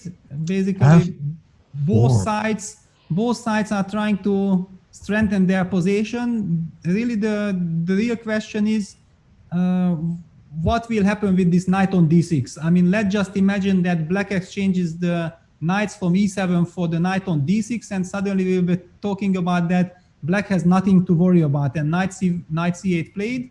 So Magnus has to keep his knight on d6 alive if he wants to claim any advantage. Exactly, and that was my thought too, Peter. You kind of get this duel of the knight on d5 versus the knight on d6. Now, that move f4, to my way of thinking, that was a big decision. I mean, it did, strengthen the pawn on e5, no question. It does prepare f4, f5 in an aggressive manner, but it does open up. It lifts the kimono a little bit on white's own king. And did you like that decision, Peter? We are supposed to be many thousand kilometers far away, but when f4 was played, I immediately felt your vibes. Yeah, this f4 is not approved by Yasser by no means. I mean, why do you do this? Why not just g3 and stabilize and get the game going? And look at this. Magnus is taking his time, and if this is a blitz game, now. Magnus is 1 minute almost. Yeah, he's exactly at this moment 1 full minute behind on the clock. Wow. But to be clear, Peter, did you like the decision f4? No, I mean, intuitively, I fully agree with you. Okay. Now, having said that, you said that white has to maintain the knight on d6. Guess what, Peter? The commentator's curse. He traded. And he traded, but after a lot of hesitation, because I think he realized that this f4 was not really connected with the position, and he wanted to make sense out of it. And after knight c8, queen c8, he made the move f5. That he wants to justify his f4 move. Right, making a virtue out of necessity. f4, f5. Again, these players are putting the pressure on one another. What I mean by that is this move f5, I mean, both players, these are very, very consequent choices that they're making. And it's like they're challenging each other tactically and strategically in every way they can, quite frankly. And what would happen, Peter, if black was to take on f5? I'm assuming knight takes f5 and say queen e6, and just saying, okay, I'm solid. Or am I? Yes, but rook takes, right? Yes. And queen take. That's the one. Don't take the queen. Don't take the queen and allow knight e7 check. That would be embarrassing. The royal fork. But yeah, I was trying to just ask the question: queen e6, and or is white justified in all of his kingside attacking attempts? Yeah, but somehow after ef5, one has the feeling there are way too many tactics, maybe more than one would like for a blitz game.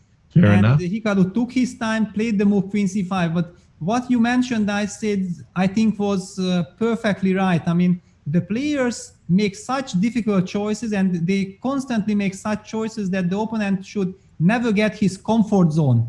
Because believe me, as you put it perfectly, if you give the comfort to any of these players in the blitz game, they will make 20 moves in 10 seconds and put the pressure on you, increase the position, and you will not have any practical chance. And they are challenging each other. They don't want to back down. They don't want to give anything for the opponent. Exactly. Now, we've seen a trade on e6, Peter. Queen c5 does have this very annoying pin on the knight.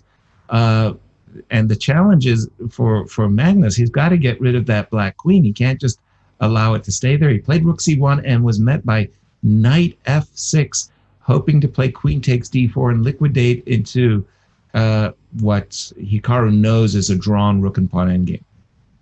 Yeah, probably. And this Hikaru had to foresee when he chose queen c5, because queen c5 was by no means obligatory.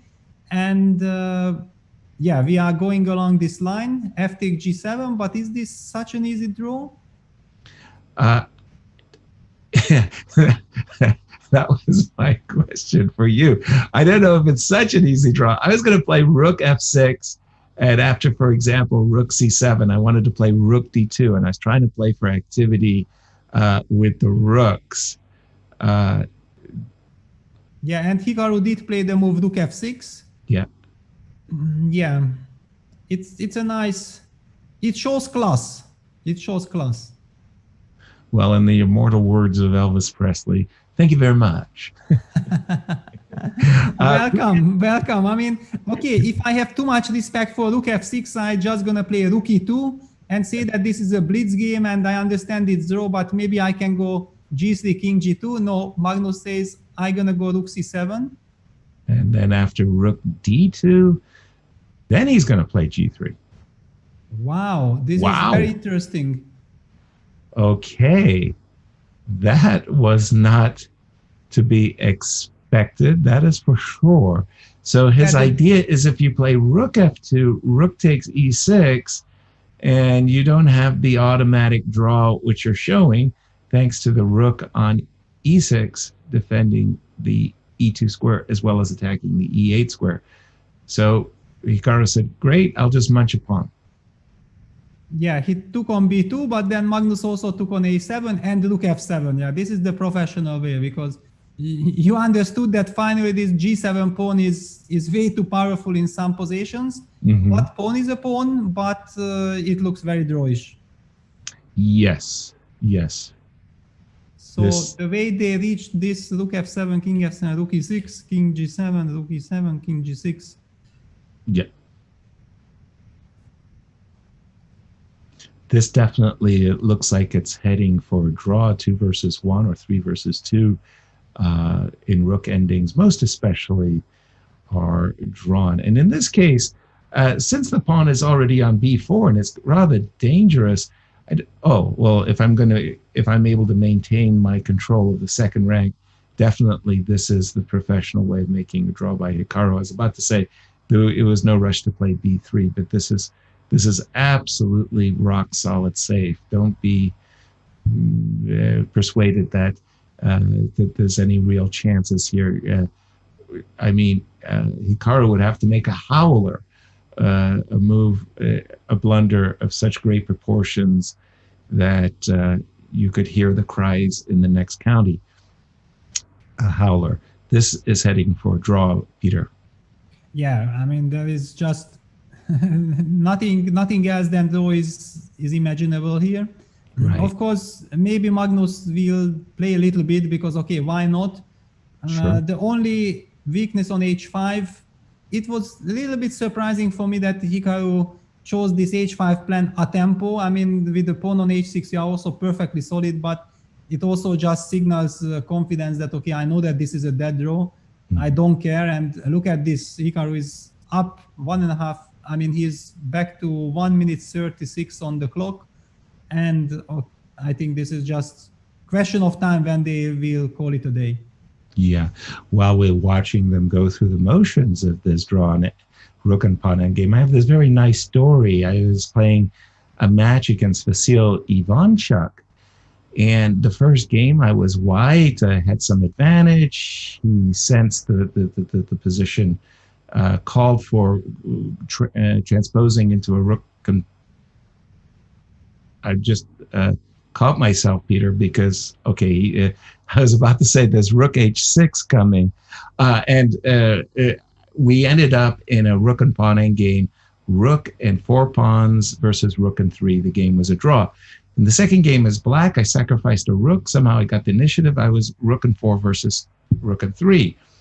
And then we had a tie break, a pair of rapid games.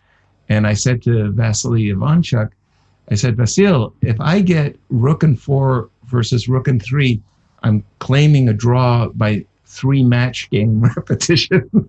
I got the same position of 4. Somehow Hikaru's king got to e4, and it caused me pause, Peter. I thought the king was perfectly safe on g6 and g7. What's it doing on e4? Yeah, that's. I mean, it wasn't exactly planned, but I think Hikaru was just playing too quickly, and he was earlier relying on this King G6, King G7 setup, but suddenly he activated his King to F5 and let these things happen. But of course, it's just a dead draw. So Right. yeah, and now the players exchange the rooks. We are about to witness the stalemate. Yeah. There you have it. So a draw with black by Hikaru in this first pair of blitz games, what he desperately wanted to do in game 3 of the Rapids, he managed to do in the first blitz game.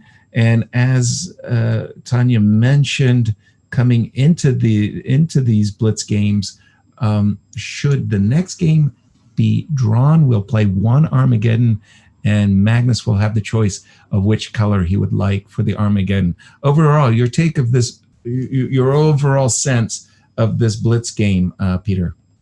Well, I think no real surprises. Hikaru had been very solid with the black pieces all the way. But I see Tanya is here, so let's hear what she has to say. Yes, Peter, I think I agree with you on that this was quite a well-played blitz game from both sides, and the balance was kept throughout. Probably the fact that Hikaru played with the black pieces and was able to neutralize and not get into too much trouble is something that the Hikaru fans are definitely happy about. And now it brings us to the fact that we have no idea what Hikaru has prepared with the white pieces because we've not seen any of that. So perhaps in the upcoming blitz, Hikaru does have the advantage that whatever he plays, Team Magnus has not had a chance to really look at it, to go into it and find something. Peter, do you think that might have a role and in some ways now in retrospect justifies Hikaru's actions during the Rapid with going for an early draw? I mean, I'm certainly very curious to see what Hikaru has in mind, what he has in store for us with the white pieces. So far, we haven't seen any of it today. I don't know if it was all part of the plan, because after all, Hikaru could have never known that he is going to win with the black pieces. So I'm pretty sure that he had some ideas ready for his white games. He did not show it yet. And yes, this is some kind of a little advantage, but on the other hand, I think by now Magnus feels also very confident playing with the black pieces. So let's see what's going to happen. And we had Jan's take on the way Hikaru has handled the games today with the white pieces, saying that finally the Berlin refutation by GM Hikaru. Nice prep. All right, shots fired by Jan Nepomniachtchi. But absolutely, I think it's going to be interesting to see what opening prep does Hikaru have in mind. I think we're going to see a Berlin for sure, and I don't believe that Hikaru would be very pleased about doing the same thing that he's done in the Rapid, because that means we go into the Armageddon with Magnus having to pick the colors. Not a dream situation. So now with the white pieces, he definitely has to show what he's got up his sleeves. And talking about preparation, we all need preparation. We all need to be good at our openings. And if it's something, and I know in online blitz and playing against players that it's, openings matter so much, because coming out of it, you want to have a good middle game position. And otherwise, as Vishy Anand puts it himself, opening prep is critical, because without that, you don't get a good middle game. If you're struggling with openings or with the middle game or with end game, definitely consider going premium, because Chess24 has a 30% off on premium membership currently, as well as 50% of all premium membership goes into our Support Kiva campaign, which aims at helping and providing funds to businesses, to enterprises, to entrepreneurs who have been hit by the pandemic. Support chess, support Chess24, support the community. And talking about improving your own openings and improving your own preps, there are some fabulous video courses by the world champion himself on the Stonewall. There is Grandmaster Jan Gustafsson's course. There's former world champion Vishy Anand's course. Some amazing sources and resources out there to improve your own play. So a great time to invest in your own chess education with a great 30% off, and also, of course, supporting the community by doing that. We've got 30 seconds before the second liftoff. Yes, what do you think? Do you think that Hikaru will be as confident taking the match into the Armageddon as he was taking it into the Blitz? No, I'm not sure he's going to be as confident about the Armageddon. He's definitely one of the most confident players about his Blitz there that exists. With White, I suspect he does have some prep prepared for the Berlin. We're about to find out, Tanya and Peter, they're off. And that was it. Bishop takes c6. This is what I spoke about during the Rapids, Peter. I know that this has been the battleground for the top players who have been trying to avoid the Berlin endgame, Peter. Yeah, but you know, to tell you the truth, I was about to correct you in the live broadcast, but then we went to the different subjects that the move bishop takes c6 is never played in this position. Because first white plays d3, black plays bishop c5, and then white takes bishop takes c6. You are right. You are absolutely right. Now I'm completely sure that Team Hikaru is listening to our broadcasts, you know? I mean, the move bishop takes c6, I think it's maybe a novelty. I mean, what is this? You're absolutely right, Peter. They do wait with the move d3, bishop c5, then capture, and then later the bishop moves back to d6. Did Hikaru blunder a tempo? We're about to find out. What's your take on the current situation? I don't know if how they got here was the right thing, but they are here. Yeah, they are here, and this is one of the sharpest way of playing all these anti-Berlin positions. And yeah, black did save a tempo on bishop d6 compared to bishop c5, bishop d6. On the other hand, Hikaru maybe wanted to make sure that he gets this structure, and he just wanted to be sure that he gets this structure, probably believing that he can handle this very nicely in a blitz game. But I do believe that also if someone is a very, very big expert from the black side, this is Magnus Carlsen. I mean, the knight on e6, and this is a typical Magnus setup with going bishop g4 quickly. He does it also in the other line, and freeing the way for his knight. I think Magnus should be very happy, and look at the clock situation as well. Okay, and when I see the move g2, g4, it does signal to me that white is going to go queen side, because again, you know, he's pushed the pawn shield in front of the king side. So queenside castling by both players, Peter. Yeah, it's very typical. The knight on f5 compensates for the lack of the pair of bishops, and now Hikaru breaks the center with d3, d4. I don't know if I don't believe that white can hope for anything more than equality here, but maybe already Hikaru felt like, okay, let me get a safe position to play. You know, Magnus was showing too much confidence. He was too pleased. I don't want to risk in this game. And now basically black is forced to take on f5, I believe. And then we will see, yeah, bishop f5 played and e takes f5. Okay, this spices things up. That definitely is a weird recapture to my eyes. I thought he was going to capture with the G pawn, play something like F3 and try to make hay down the G file, capturing away. It's almost like a, you know, what is it? A Ruy Lopez exchange variation in reverse. Somehow it's weird. There's doubled F pawns in the position, Peter. Yeah, exactly. You got it perfectly right with this exchange Ruy Lopez stuff. I'm a little bit surprised myself about this EF5. On the other hand, the structure after EF5 is much more stable for white, and Magnus does try to break this structure. He went with H5. Right away. Interesting. The reason why he might have wanted to capture with the E pawn is to one day put a rook on E6. I can imagine he wants to play bishop F4 and rook E6 and rah, rah, rah.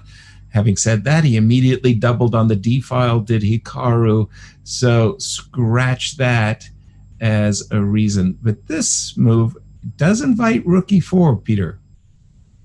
Yeah, but on the other hand, I think queen E7 was the natural move. White went for queen a4. Yeah, the big question is, does Hikaru really believe that he can target the black king? Was that maybe his main point? And by playing b6, Magnus shows respect, because the move a6 would look much more natural, but then suddenly something like rook e4 and somewhere queen d4, hinting at a7, would have been awkward.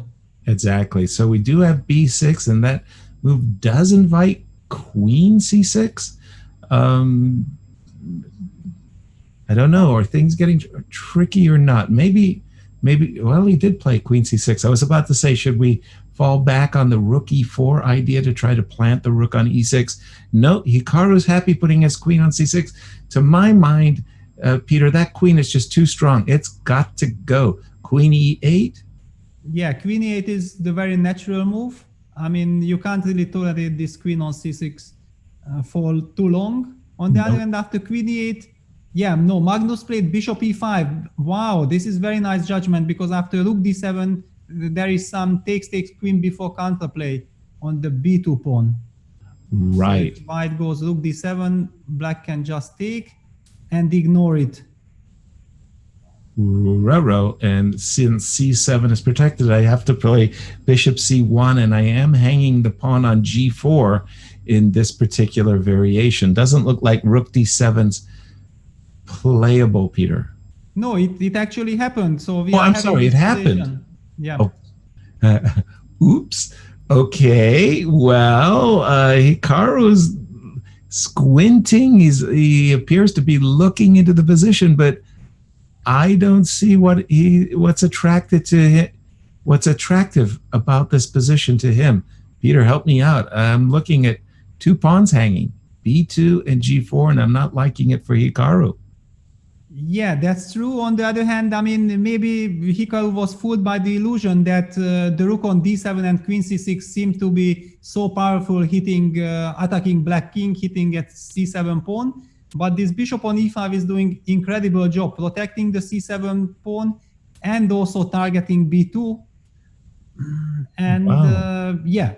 Did he want to play bishop d4? Yeah, sorry, he did it.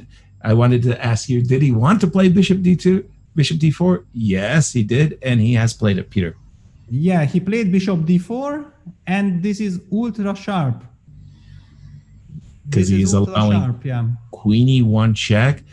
Likely that Magnus has at least a draw. Luckily for white, the h1 square is protected by the queen, so there's, the rook cannot rush in.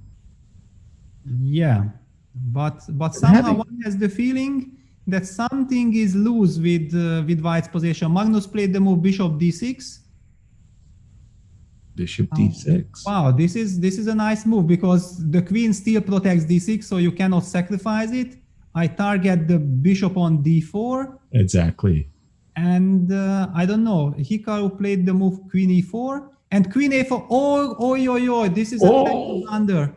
Oh, with the double threat of the rook. And there you see Hikaru. He's just, he smacked himself in the head. The queen a4, nasty. And look at that Cheshire-like smile that Magnus produced. Yeah, what a relief for Magnus, of course. Yeah, winning this set. He has tied the match by winning the set. And like you said, Peter, if you gave up, Hikaru gave up the two draws with white pieces without any effort whatsoever. If it had worked, it was a brilliant strategy. If not, you're going to get enormous criticism. Yeah, I mean, you get criticism and you are also criticizing yourself, because I don't think that Hikaru cares so much what people say, because he's playing this match, he's playing the world's best player. If he felt like this is the right strategy, but of course you want to justify this strategy, and he was very close to justifying it, because the game 3 he had a perfect position. This game was a very tough fight. I mean, I did not really, and it was too complex. I couldn't really understand when was the turning point. It felt like all these things with queen c6 and rook d7 was maybe misjudged by Hikaru. It looked too tempting, and in blitz game, of course, the temptation is there. You blitz it out, and all of a sudden after queen b4, practically speaking, it looked like black has all the chances.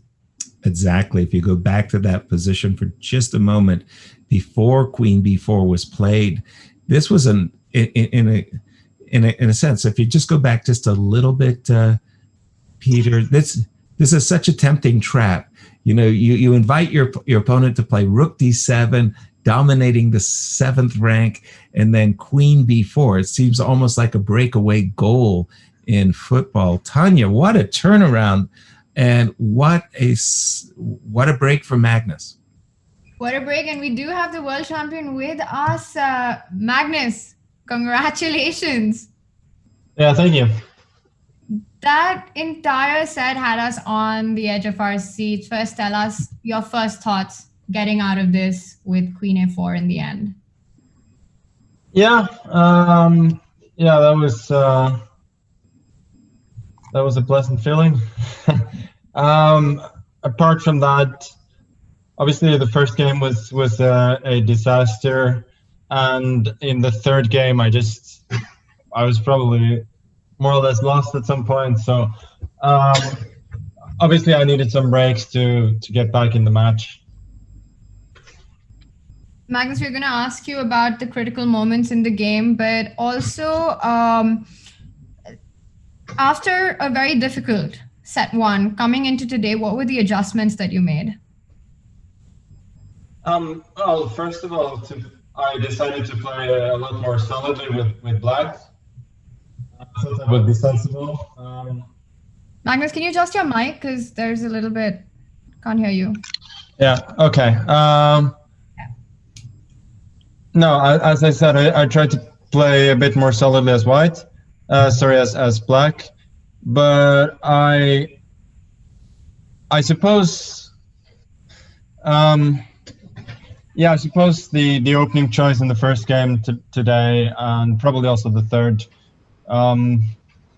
they weren't perfect in the sense that they were pretty difficult to play. Talking about your opening choices with the black pieces going in for the Berlin, your thoughts on Hikaru's approach when he had the white pieces in the rapid potion? I thought it was reasonable. I mean, he'd gotten great chances twice counterattacking as black, so why wouldn't he sort of I mean, it's not an obvious choice, but I don't think it's a poor choice, and I think in general he has a match strategy and he knows what he's doing. Fair enough. And we did see you, especially after the 4th game, that you were quite amused by the second quick draw. What was going on in your mind then? No, I thought it was just funny that we played the same game twice. But I mean, I'm no stranger to forcing a draw that in that particular situation myself. So it was, I mean, it was not a smile of bemusement. It was rather a smile of amusement. All right. And yeah, we were in fact talking about this because we saw you have that approach in your match against Karyakin where you were white, and also with Fabi going into the tie breaks and shortening your 12th game. But it's always like in hindsight, right? Because it seemed to work out then for you, but right now it didn't work out for Hikaru. So that's kind of hard to deal with. I guess so. But you know, people make the decision that they think give them the best chance to win, and then you live with the consequences. You cannot base everything on the result. And so I think obviously it's still going to sting, but I think he felt that was the right decision, and he probably still does. All right. And Magnus, after the way things went yesterday, you know, you said you made some opening adjustments. There was this whole talk about also perhaps playing positions which were something that Hikaru was doing better, you know, these complex, messy positions. Did you feel that as well when you decided to go for these more solid, this more solid approach?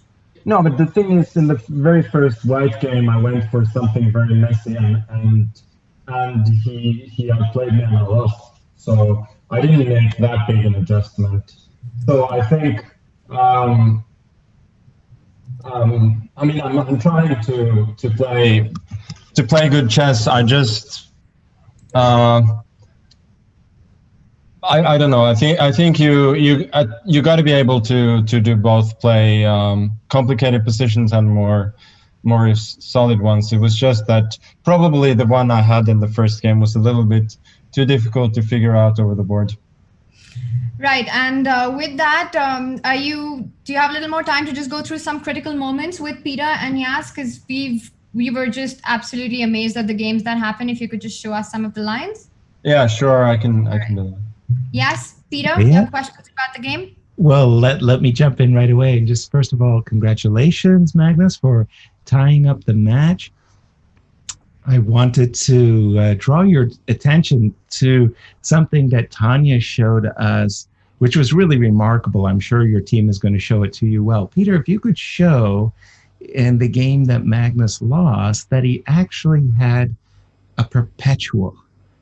The position where he played the move e5, e6, and it apparently turned out, Magnus, that move right here gave away what could have been a draw. Okay, you ready for an alien chess variation? Yes, bring it on. Okay, are you ready? Rook c1. Like what? And Peter, take it away from here. Yeah, well, to be honest, I mean, as I said, usually you need to play a correspondence game in order to understand and appreciate what's happening behind Rook c1. Tanya was the one who checked it with the computer, and she had shown us some brilliant variations. I felt like the most difficult part is that you probably did not even believe anymore that you really have a draw here. Well, the thing is, if I'd calculated a bit more, I probably would have gone for something like this, because my thinking in playing e6 is that I was going to pick up both the pawns. And if I pick up both the pawns, then, you know, I go f4, f5, and I felt that there were considerable practical chances. But he plays accurately, and he doesn't let me pick up the pawn. But I'm curious to see you continue the line.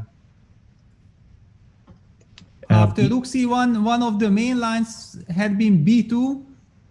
My first guess was what happens if black just goes like Rook hc8. That was my human reaction, but Tanya, do you have it? No, but you just continue queen f3, right? Yes, probably. After rook b8, after rook c8, then you go queen f3 and there is no escape. Queen g4. Yeah. Queen goes to g4. You go to f5. Whenever you go to last rank, of course, you take the rook. Exactly. So there's queen g5, queen d7, king g6. There's queen e6, and queen is not. The king is not escaping. You can bring the queen to g7 as well, like king h8, h7, queen d7, queen g7, right? But it doesn't help. Exactly. That's a perpetual as well. Take us through the line with b2 instead, Peter. Yes. Yeah, but here after you feel that you have this rook c6 check, you already feel like there should be something. I mean, I'm pretty sure Magnus would have been very pleased with this. Well, I like the perpetual that you showed us, Tanya, where the rook was checking on d6 and c6 and b6. Yes, this is the one. Yeah, that was a stunning line, of course. That was stunning. Yeah. Yeah, Magnus, we were all disappointed that you didn't even see this much. No, I mean, as I said, I just had the wrong approach at this point. I thought, as I said, I thought I'm picking up both the pawns, and I should have decent practical chances. Like, to be honest, I wasn't even that upset when he went king f5 instead of taking the draw, because I thought that there would be serious practical chances. It's funny that you should feel that way, Magnus, because another thing that that Tanya surprises with. King f5, queen takes d5, Peter, if you will, for just a moment. Queen e7. Tanya has said that the computer's evaluation after queen takes b3, black is up an entire rook, was only +1. So it's interesting that you thought that even though you're down a rook, you had plenty of play for it. Yeah. Well, I mean, there are serious parallels to my game against Husman. You can have that as a homework for till the next set, because that's there are really a lot of the same themes from against Husman 2008, and I was back in that game. It was the exact same material balance. Queen and rook. White had queen and rook against queen and 2 rooks, and there was just an amazing amount of tricks. And I remember after the game, at the closing ceremony, some of the guys like Gelfa and Husman, they showed me a few of the most amazing lines of chess I've ever seen. So check that out. But having that in mind, it's no shock for me that queen b3 is here white can play on. I just chose the wrong way with e6. Probably e6 is also conceptually wrong, because I just want to go f4, f5 without committing the pawn to e6. So that was kind of poor. All right, and Peter, maybe you have also some questions, thoughts to share with Magnus. Yeah, well, I mean, okay, I could ask that what was the reason, because we felt like this knight e7 was a very nice flexible move, finally moving away the knight from d5 and vacating the square so any piece can occupy it. And after queen d2, queen d5, it seemed like from your time management that it came as a shock. How did you feel about this moment? Yeah, queen d5. I mean, I was literally walking through these lines a minute before the game, and somehow queen d5 I couldn't remember, and I just found it too difficult to figure out. My first thought was that since it was not mentioned in the notes, it's probably not very good. But like, to refute it over the board in 10 minutes is pretty hard. And yeah, the line I went for was just a tad unrealistic, unfortunately. I just underestimated his 22nd move, c5. Maybe he has others as well, but this particular line I'd underestimated. I just thought c5, bishop h5, right? I should have something, but in fact the queen is doing a great job from a3, protecting his king. But I mean, as you can see in the game, I still managed to put up a pretty nice fight here. But yeah, that was a bit too ambitious. And what about game number 3, Magnus? Because something really went wrong in the opening, and we were really concerned that you are facing a must-win situation. How are you going to deal with it? And the position got completely out of control. What is your take on that? No, I mean, I just mixed things up in the opening again, and yeah, if he'd gone h5 on move 15, I mean, I thought that would have been match over.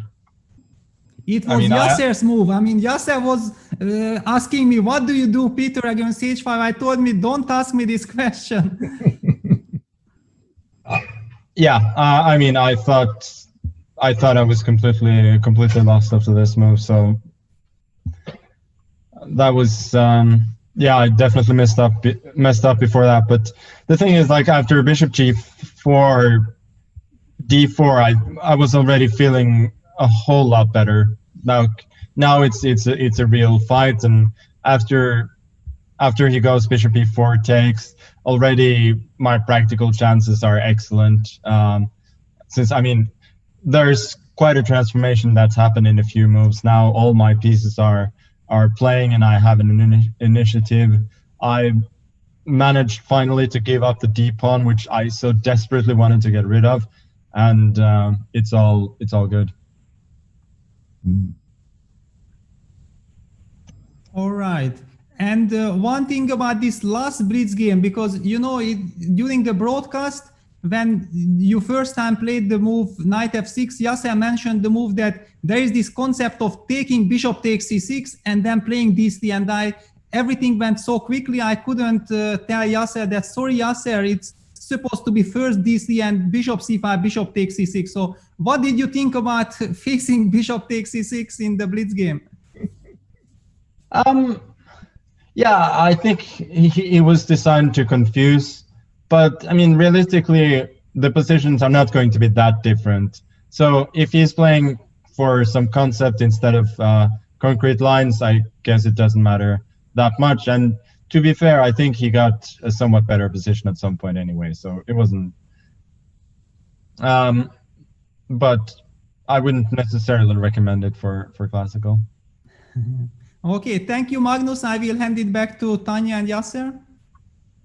Magnus, before we let you go and get some rest for tomorrow's match, we did receive a question for you from Handshoot, and he says Karpov stated that playing a set is more tiring than playing one classical game.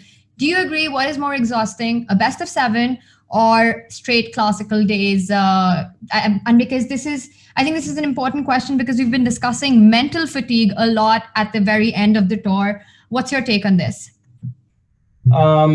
I think purely in terms of playing for classical games, it's definitely more stressful than one. For rapid games, it's definitely more stressful than one classical. Probably it's a little bit more stressful preparing for classical than rapid, but I would say overall it's more stressful to play these match formats with a lot of games per day. Do you think the difference is that in a classical format, it's towards the very end that you start questions of stamina and energy come into play, while here every day you're dealing with that? Yeah, I think that's definitely the case. Both to some extent physical, but mostly like just mental stamina. It's really in these high pressure moments, it's really hard to stand the tension. All right, well, thank you so much for today, Magnus, and all your insight, and we will see you tomorrow. Congratulations once again on today's win. Thanks a lot. All right, so the world champion Magnus Carlsen levels the score by winning today's set. It did not start really well for him. That first game, yes, Peter had us all wondering if this was again going to be a Hikaru Nakamura day. But Magnus Carlsen got that one chance in game 3. And I have to say the blitz was brilliantly played by both players, especially the first blitz game. But the second one, it always felt that Magnus was doing well from the start. Yeah, I was going to say, I mean, this is a guy who he takes advantage of his chances, Tanya, like no other, right? I mean, in that game where he must win as white, and as he said, he just felt that after h7, h5, he didn't like his position whatsoever. But the moment he was able to sacrifice a pawn and fight his way back into the game, getting his pieces active, getting more confident about what was going on, he got rid of his d pawn, all of his pieces were working, and it works out for him, and it's amazing, and we're in awe. And again, just his ability to find these chances for himself, to take advantage of them is really remarkable. And then to beat Hikaru in blitz. Okay, that's a challenge, and that's why Magnus is just something extremely special. He's great in rapid, he's great in classical, and as we see, he's pretty darn good in blitz too, Peter. Yeah, I mean, it was very interesting for me that this position, I mean, I'm pretty sure if Hikaru would not have been in lead like 1.5 half in the match situation. I mean, it's so much Hikaru to go h5, h4 after white's king, right? So I do feel like at this moment, maybe Hikaru thought too much about the result instead of about the position. And his next couple of moves were aimed to stabilize instead of using the momentum, yeah? And I understand Magnus perfectly. Imagine after h5, there are all these clouds around your king and you don't believe in your position and you think that, yeah, you're just gonna be crushed. And suddenly you are given bishop g4, d4. Suddenly you are given a chance of sacrificing the pawn yourself, opening things up, relying on the two bishops, and you are back in the game. This must have been a big relief for Magnus here, and then things turned practically completely in his favor. Well, as Judith Polgar would say, Tanya, Magnus is back in business. Yes, I also know of a certain Lawrence Trent who would say that as well. And indeed, he is back in business, or rather, as they say, in the business. He's in the business. And yes, he is. As we've got a match, guys. Again, it's a best of 7, but it's 1-1. And this is what we were hoping for, a hard-fought match. Tanya. We have a hard-fought match on our hands indeed. The score is 1-1. Definitely Hikaru Nakamura regretting that bishop f7 move, because I think that was an absolute turning point in the match today. As Peter pointed out, the opening had gone so exceedingly well for Hikaru, showing absolute A-class prep here.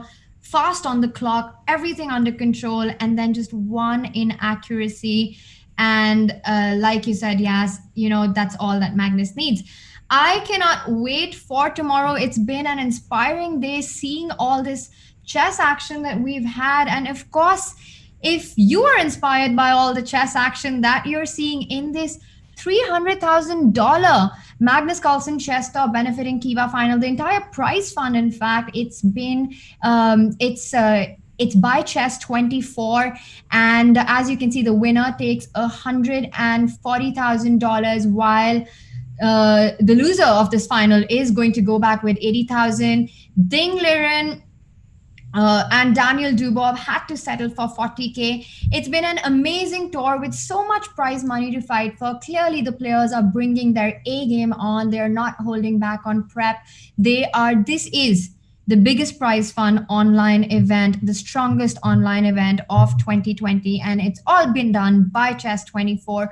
And I think we have been so fortunate to be able to follow it with this amazing lineup of chess experts, chess analysts, chess commentators throughout the year, throughout the summer that we had. So if you want to consider supporting everything that Chess24 does and hopefully have more of such events in the coming future and see more of this kind of insane action in the near future, definitely consider going premium, supporting Chess24, and there's a 30% off on premium membership. Not only do you invest in your own chess education, not only do you support everything that Chess24 does, but you also support Kiva's campaign and thereby help out the communities that have been affected by COVID. And before we sign off, let's quickly take a look at some of the stuff that caught our eye on Twitter. Chess Legends writing in. Chess Legends reminds me of Legends of Chess. What an event that was. That was not a great gesture from Hikaru. I know he rarely defeats Magnus, but playing for a draw right from the opening shows the clear difference between a champion and a challenger. Magnus always plays for the win. Chess Legends, I get your point, but I kind of disagree with that. And especially after listening to Magnus talk about it, that, there is an approach, and Hikaru came with an approach, and you can always say whether things are right or wrong in retrospect, in hindsight. We all felt that, he had the white pieces, he probably had to show more, but he had an idea of how to handle the match situation, and he went for it. And this is what we've seen Magnus do in the past as well. Again, of course, personally, of course, it's a debate that with the white pieces, do you try, do you not try, or do you follow what you want to do? And I think Hikaru, just being the professional he is, just decided that I want to play the blitz. and being confident enough in that, took Magnus on. Yes, Peter, what is your take on this, especially after listening to how Magnus felt about Hikaru going for those quick draws with the white pieces? Well, I will definitely defer in this case, Tanya, to Magnus, and I'll agree with him wholeheartedly that it is an approach and it has consequences. And if it had worked out and Hikaru had won the Blitz games, it'd be a different conversation. But again, just as you were saying, prior to the match, Hikaru's weighing the scales. Where is my opponent stronger? Where do I have my chances? How can I best win the match? In my view, where Hikaru really could win the match is in the Blitz. So, if you were to ask Hikaru, look, in these sets of 7, would you agree to play 2-2, 2-2, 2-2 each and every set? He would say, absolutely. This is where I can shine. So it was a strategy. It didn't work today, but maybe it works tomorrow. Indeed. And let's take a look at what else we had on Twitter. All right. Before we go on to the next one, of course, I have to say it's been a very, very exciting day of chess. But yes, Peter, I think the other amazing thing that we witnessed today was also just the support that has been coming in for the Kiva campaign by many grandmasters just across the world. We had Ding Liren with 5% of his prize money going into the Kiva campaign. We had support from Grandmaster Peter Lecco. All these top players have actually gifted memberships to students, to kids, to talents in their own vicinity, in their own community. And because you can go premium yourself, or you can donate premium membership. And with that, they have not only contributed to the growth of our game, but also to the Kiva campaign. And a big shout out to Temur Rajabov, who contributed $1,200, and he's going to be giving out 48 3-month memberships to his YouTube subscribers. Big shout out to Temur's YouTube channel. That has been entertaining all of us. If you haven't checked it out, you are definitely missing out on that. Lots of entertainment. Thank you for that, Temur, and thank you for your amazing contribution as well. Let's take a look at some of the other tweets that we had. Or perhaps let's wait on that. Let's get Peter's thoughts on tomorrow. So the score is level. It's 1-1. Peter, we've seen, as even Magnus spoke about it, we saw in the first set a different approach of going for the most complex positions, of going for extremely aggressive positions. And then today he said he wanted to play solid with the black pieces. What do you think is going to be the approach by Hikaru and by the world champion going into the third set? Yeah, I think the very big importance in today's match is that I believe Hikaru came to this match against Magnus knowing that he has to show his absolute best, because that's the only way of beating Magnus Carlsen. And yesterday he played a perfect match, won the first set. And I have the feeling the regret Hikaru might have about today is not about these draws with the white pieces, but much more that his strategy of playing a perfect match. He had a chance. He had a chance in the third game to win today's match as well. And the problem is that I feel Magnus is still far away from his very best. And Hikaru must have felt like, okay, while Magnus is not in his best, I have to play brilliant, and I should make sure that Magnus doesn't get a chance to show his best during this match.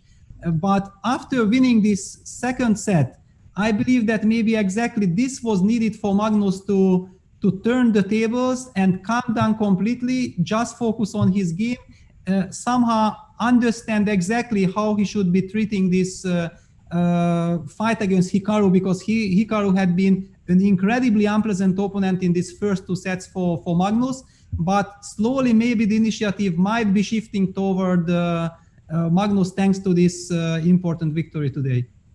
Absolutely, Peter, an unpleasant opponent for the world champion, but I have to say that's exactly what the world wants, because then we know we've got a real fight, as Magnus Carlsen has not had it easy so far. You know, we've seen him dominate the entire tour, but here we see a very in form, in shape Hikaru Nakamura. And you are completely on point, Peter, that we are yet to see that Magnus spark come in to into play. But what we do have is the Magnus touch for the end games, because we have the world champion telling us how to play endings, with giving us his insights on how to improve. Just absolutely an incredible, comprehensive, educational, and a supremely entertaining course by the world champion. Take a look at what that's about. Ladies and gentlemen, please take your seats. The show is about to begin.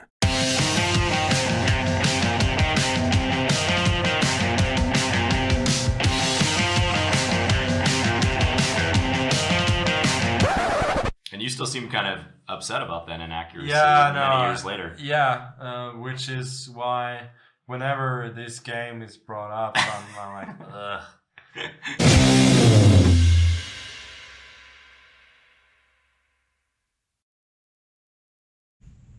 So definitely take a look at that. And for now, let's bring up the very last conversations that caught our eye on Twitter. We had Gear writing in with, I see several comments that heading for a quick draw with white has never ended well. I'm not sure Carlsen and Karyakin would agree with that. I think Magnus answered this the best himself, saying that there was an approach. He himself had it in the 2016 World Championship. He did it in the 2018 World Championship in Game 12. Even though he was black in that, but he actually had a better position where he decided not to play on and just go directly for the tie breaks. Like we've been talking about, it's an approach. You have it and you just go for it. And whatever the consequences are, you face that. If things had turned out for Hikaru, we would all have been like, that was an amazing choice. But things didn't turn out well for Hikaru. And it's still the thing that as a professional, he felt he had to do in today's match. And that's what he did. Let's have the next one. We had the underrated guy writing in, which part of the game is your favorite? Opening, middle game, end game. I'm going to bring that up for our players when we do have them next. Let's ask Yas and Peter about this. Guys, which one do you enjoy playing the most, and which one do you enjoy training in the most? Well, for me, it's really, really easy. Sorry to put it in this way, Tanya. The end game. Why? Because I really know what the heck is going on. A lot of times in the openings, I get really confused and amazed by what I think are bad moves, but they're computer recommendations, and middle games, as we've seen throughout the first two sets of this final, can get really crazed. But somehow I have this calm, collected understanding that in the end game, I know what I'm doing. So that's my answer. How about you, Peter? Well, my answer is a little bit different approach. I mean, I enjoy always the fact when I'm having a nice position. So if I have a nice opening, I love openings. If I have a nice middle game, I'm feeling also very happy. And if I get to play a lovely end game, then I'm all for it. But I mean, imagine the opposite scenario. I mean, whenever you are having some trouble somewhere, then you just hate that part. Regarding the trainings, of course, everybody knows that I'm a very big opening expert. So yeah, one can easily guess that my main attention is focused on the openings. But I think that's what usually all the top guys are doing. And all right. Tanya, what about you? You got to answer that question too. I think if it comes to a part of the game that I enjoy working on the most, I think it has to be middle game. I think just understanding different structures, different kinds of positions, and how to improving on tactics, improving on your positional understanding. I just find that very rich and very satisfying. I think I think my least favorite part is preparing openings. I find that absolutely torturous, and the reason for that is I have the worst memory on the planet, and I think that's because a lot of times you have to actually just memorize moves and have them in your head, but that's always a struggle for me. I do struggle with endgame, so I should definitely check out the Magnus Touch and the Magnus course on that, because I think with endgame, especially with rook pawn endings, yes, I just feel like every time I study them and I see them the next time, I have no idea what I'm looking at. Like it's so difficult to understand the subtleties, and it's crazy because there are such few pieces on the board, but it's so complex. And I just feel like you have to keep revising and returning to these theoretical end games, so to say. Do you? No. Well, don't beat yourself up too badly. I still have these horrible memories of your defeating Anna Zatansky in a very clever rook and pawn ending, which really cost America in the final round.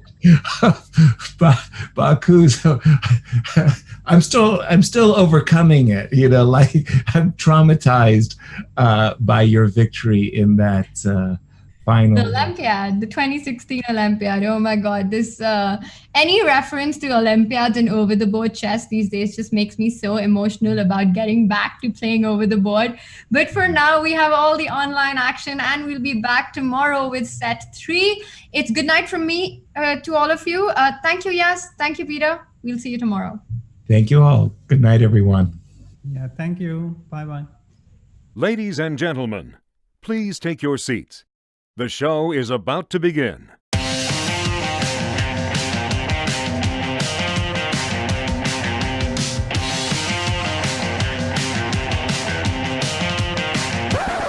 And you still seem kind of upset about that inaccuracy Yeah, many years later. Yeah, which is why whenever this game is brought up, I'm like, ugh.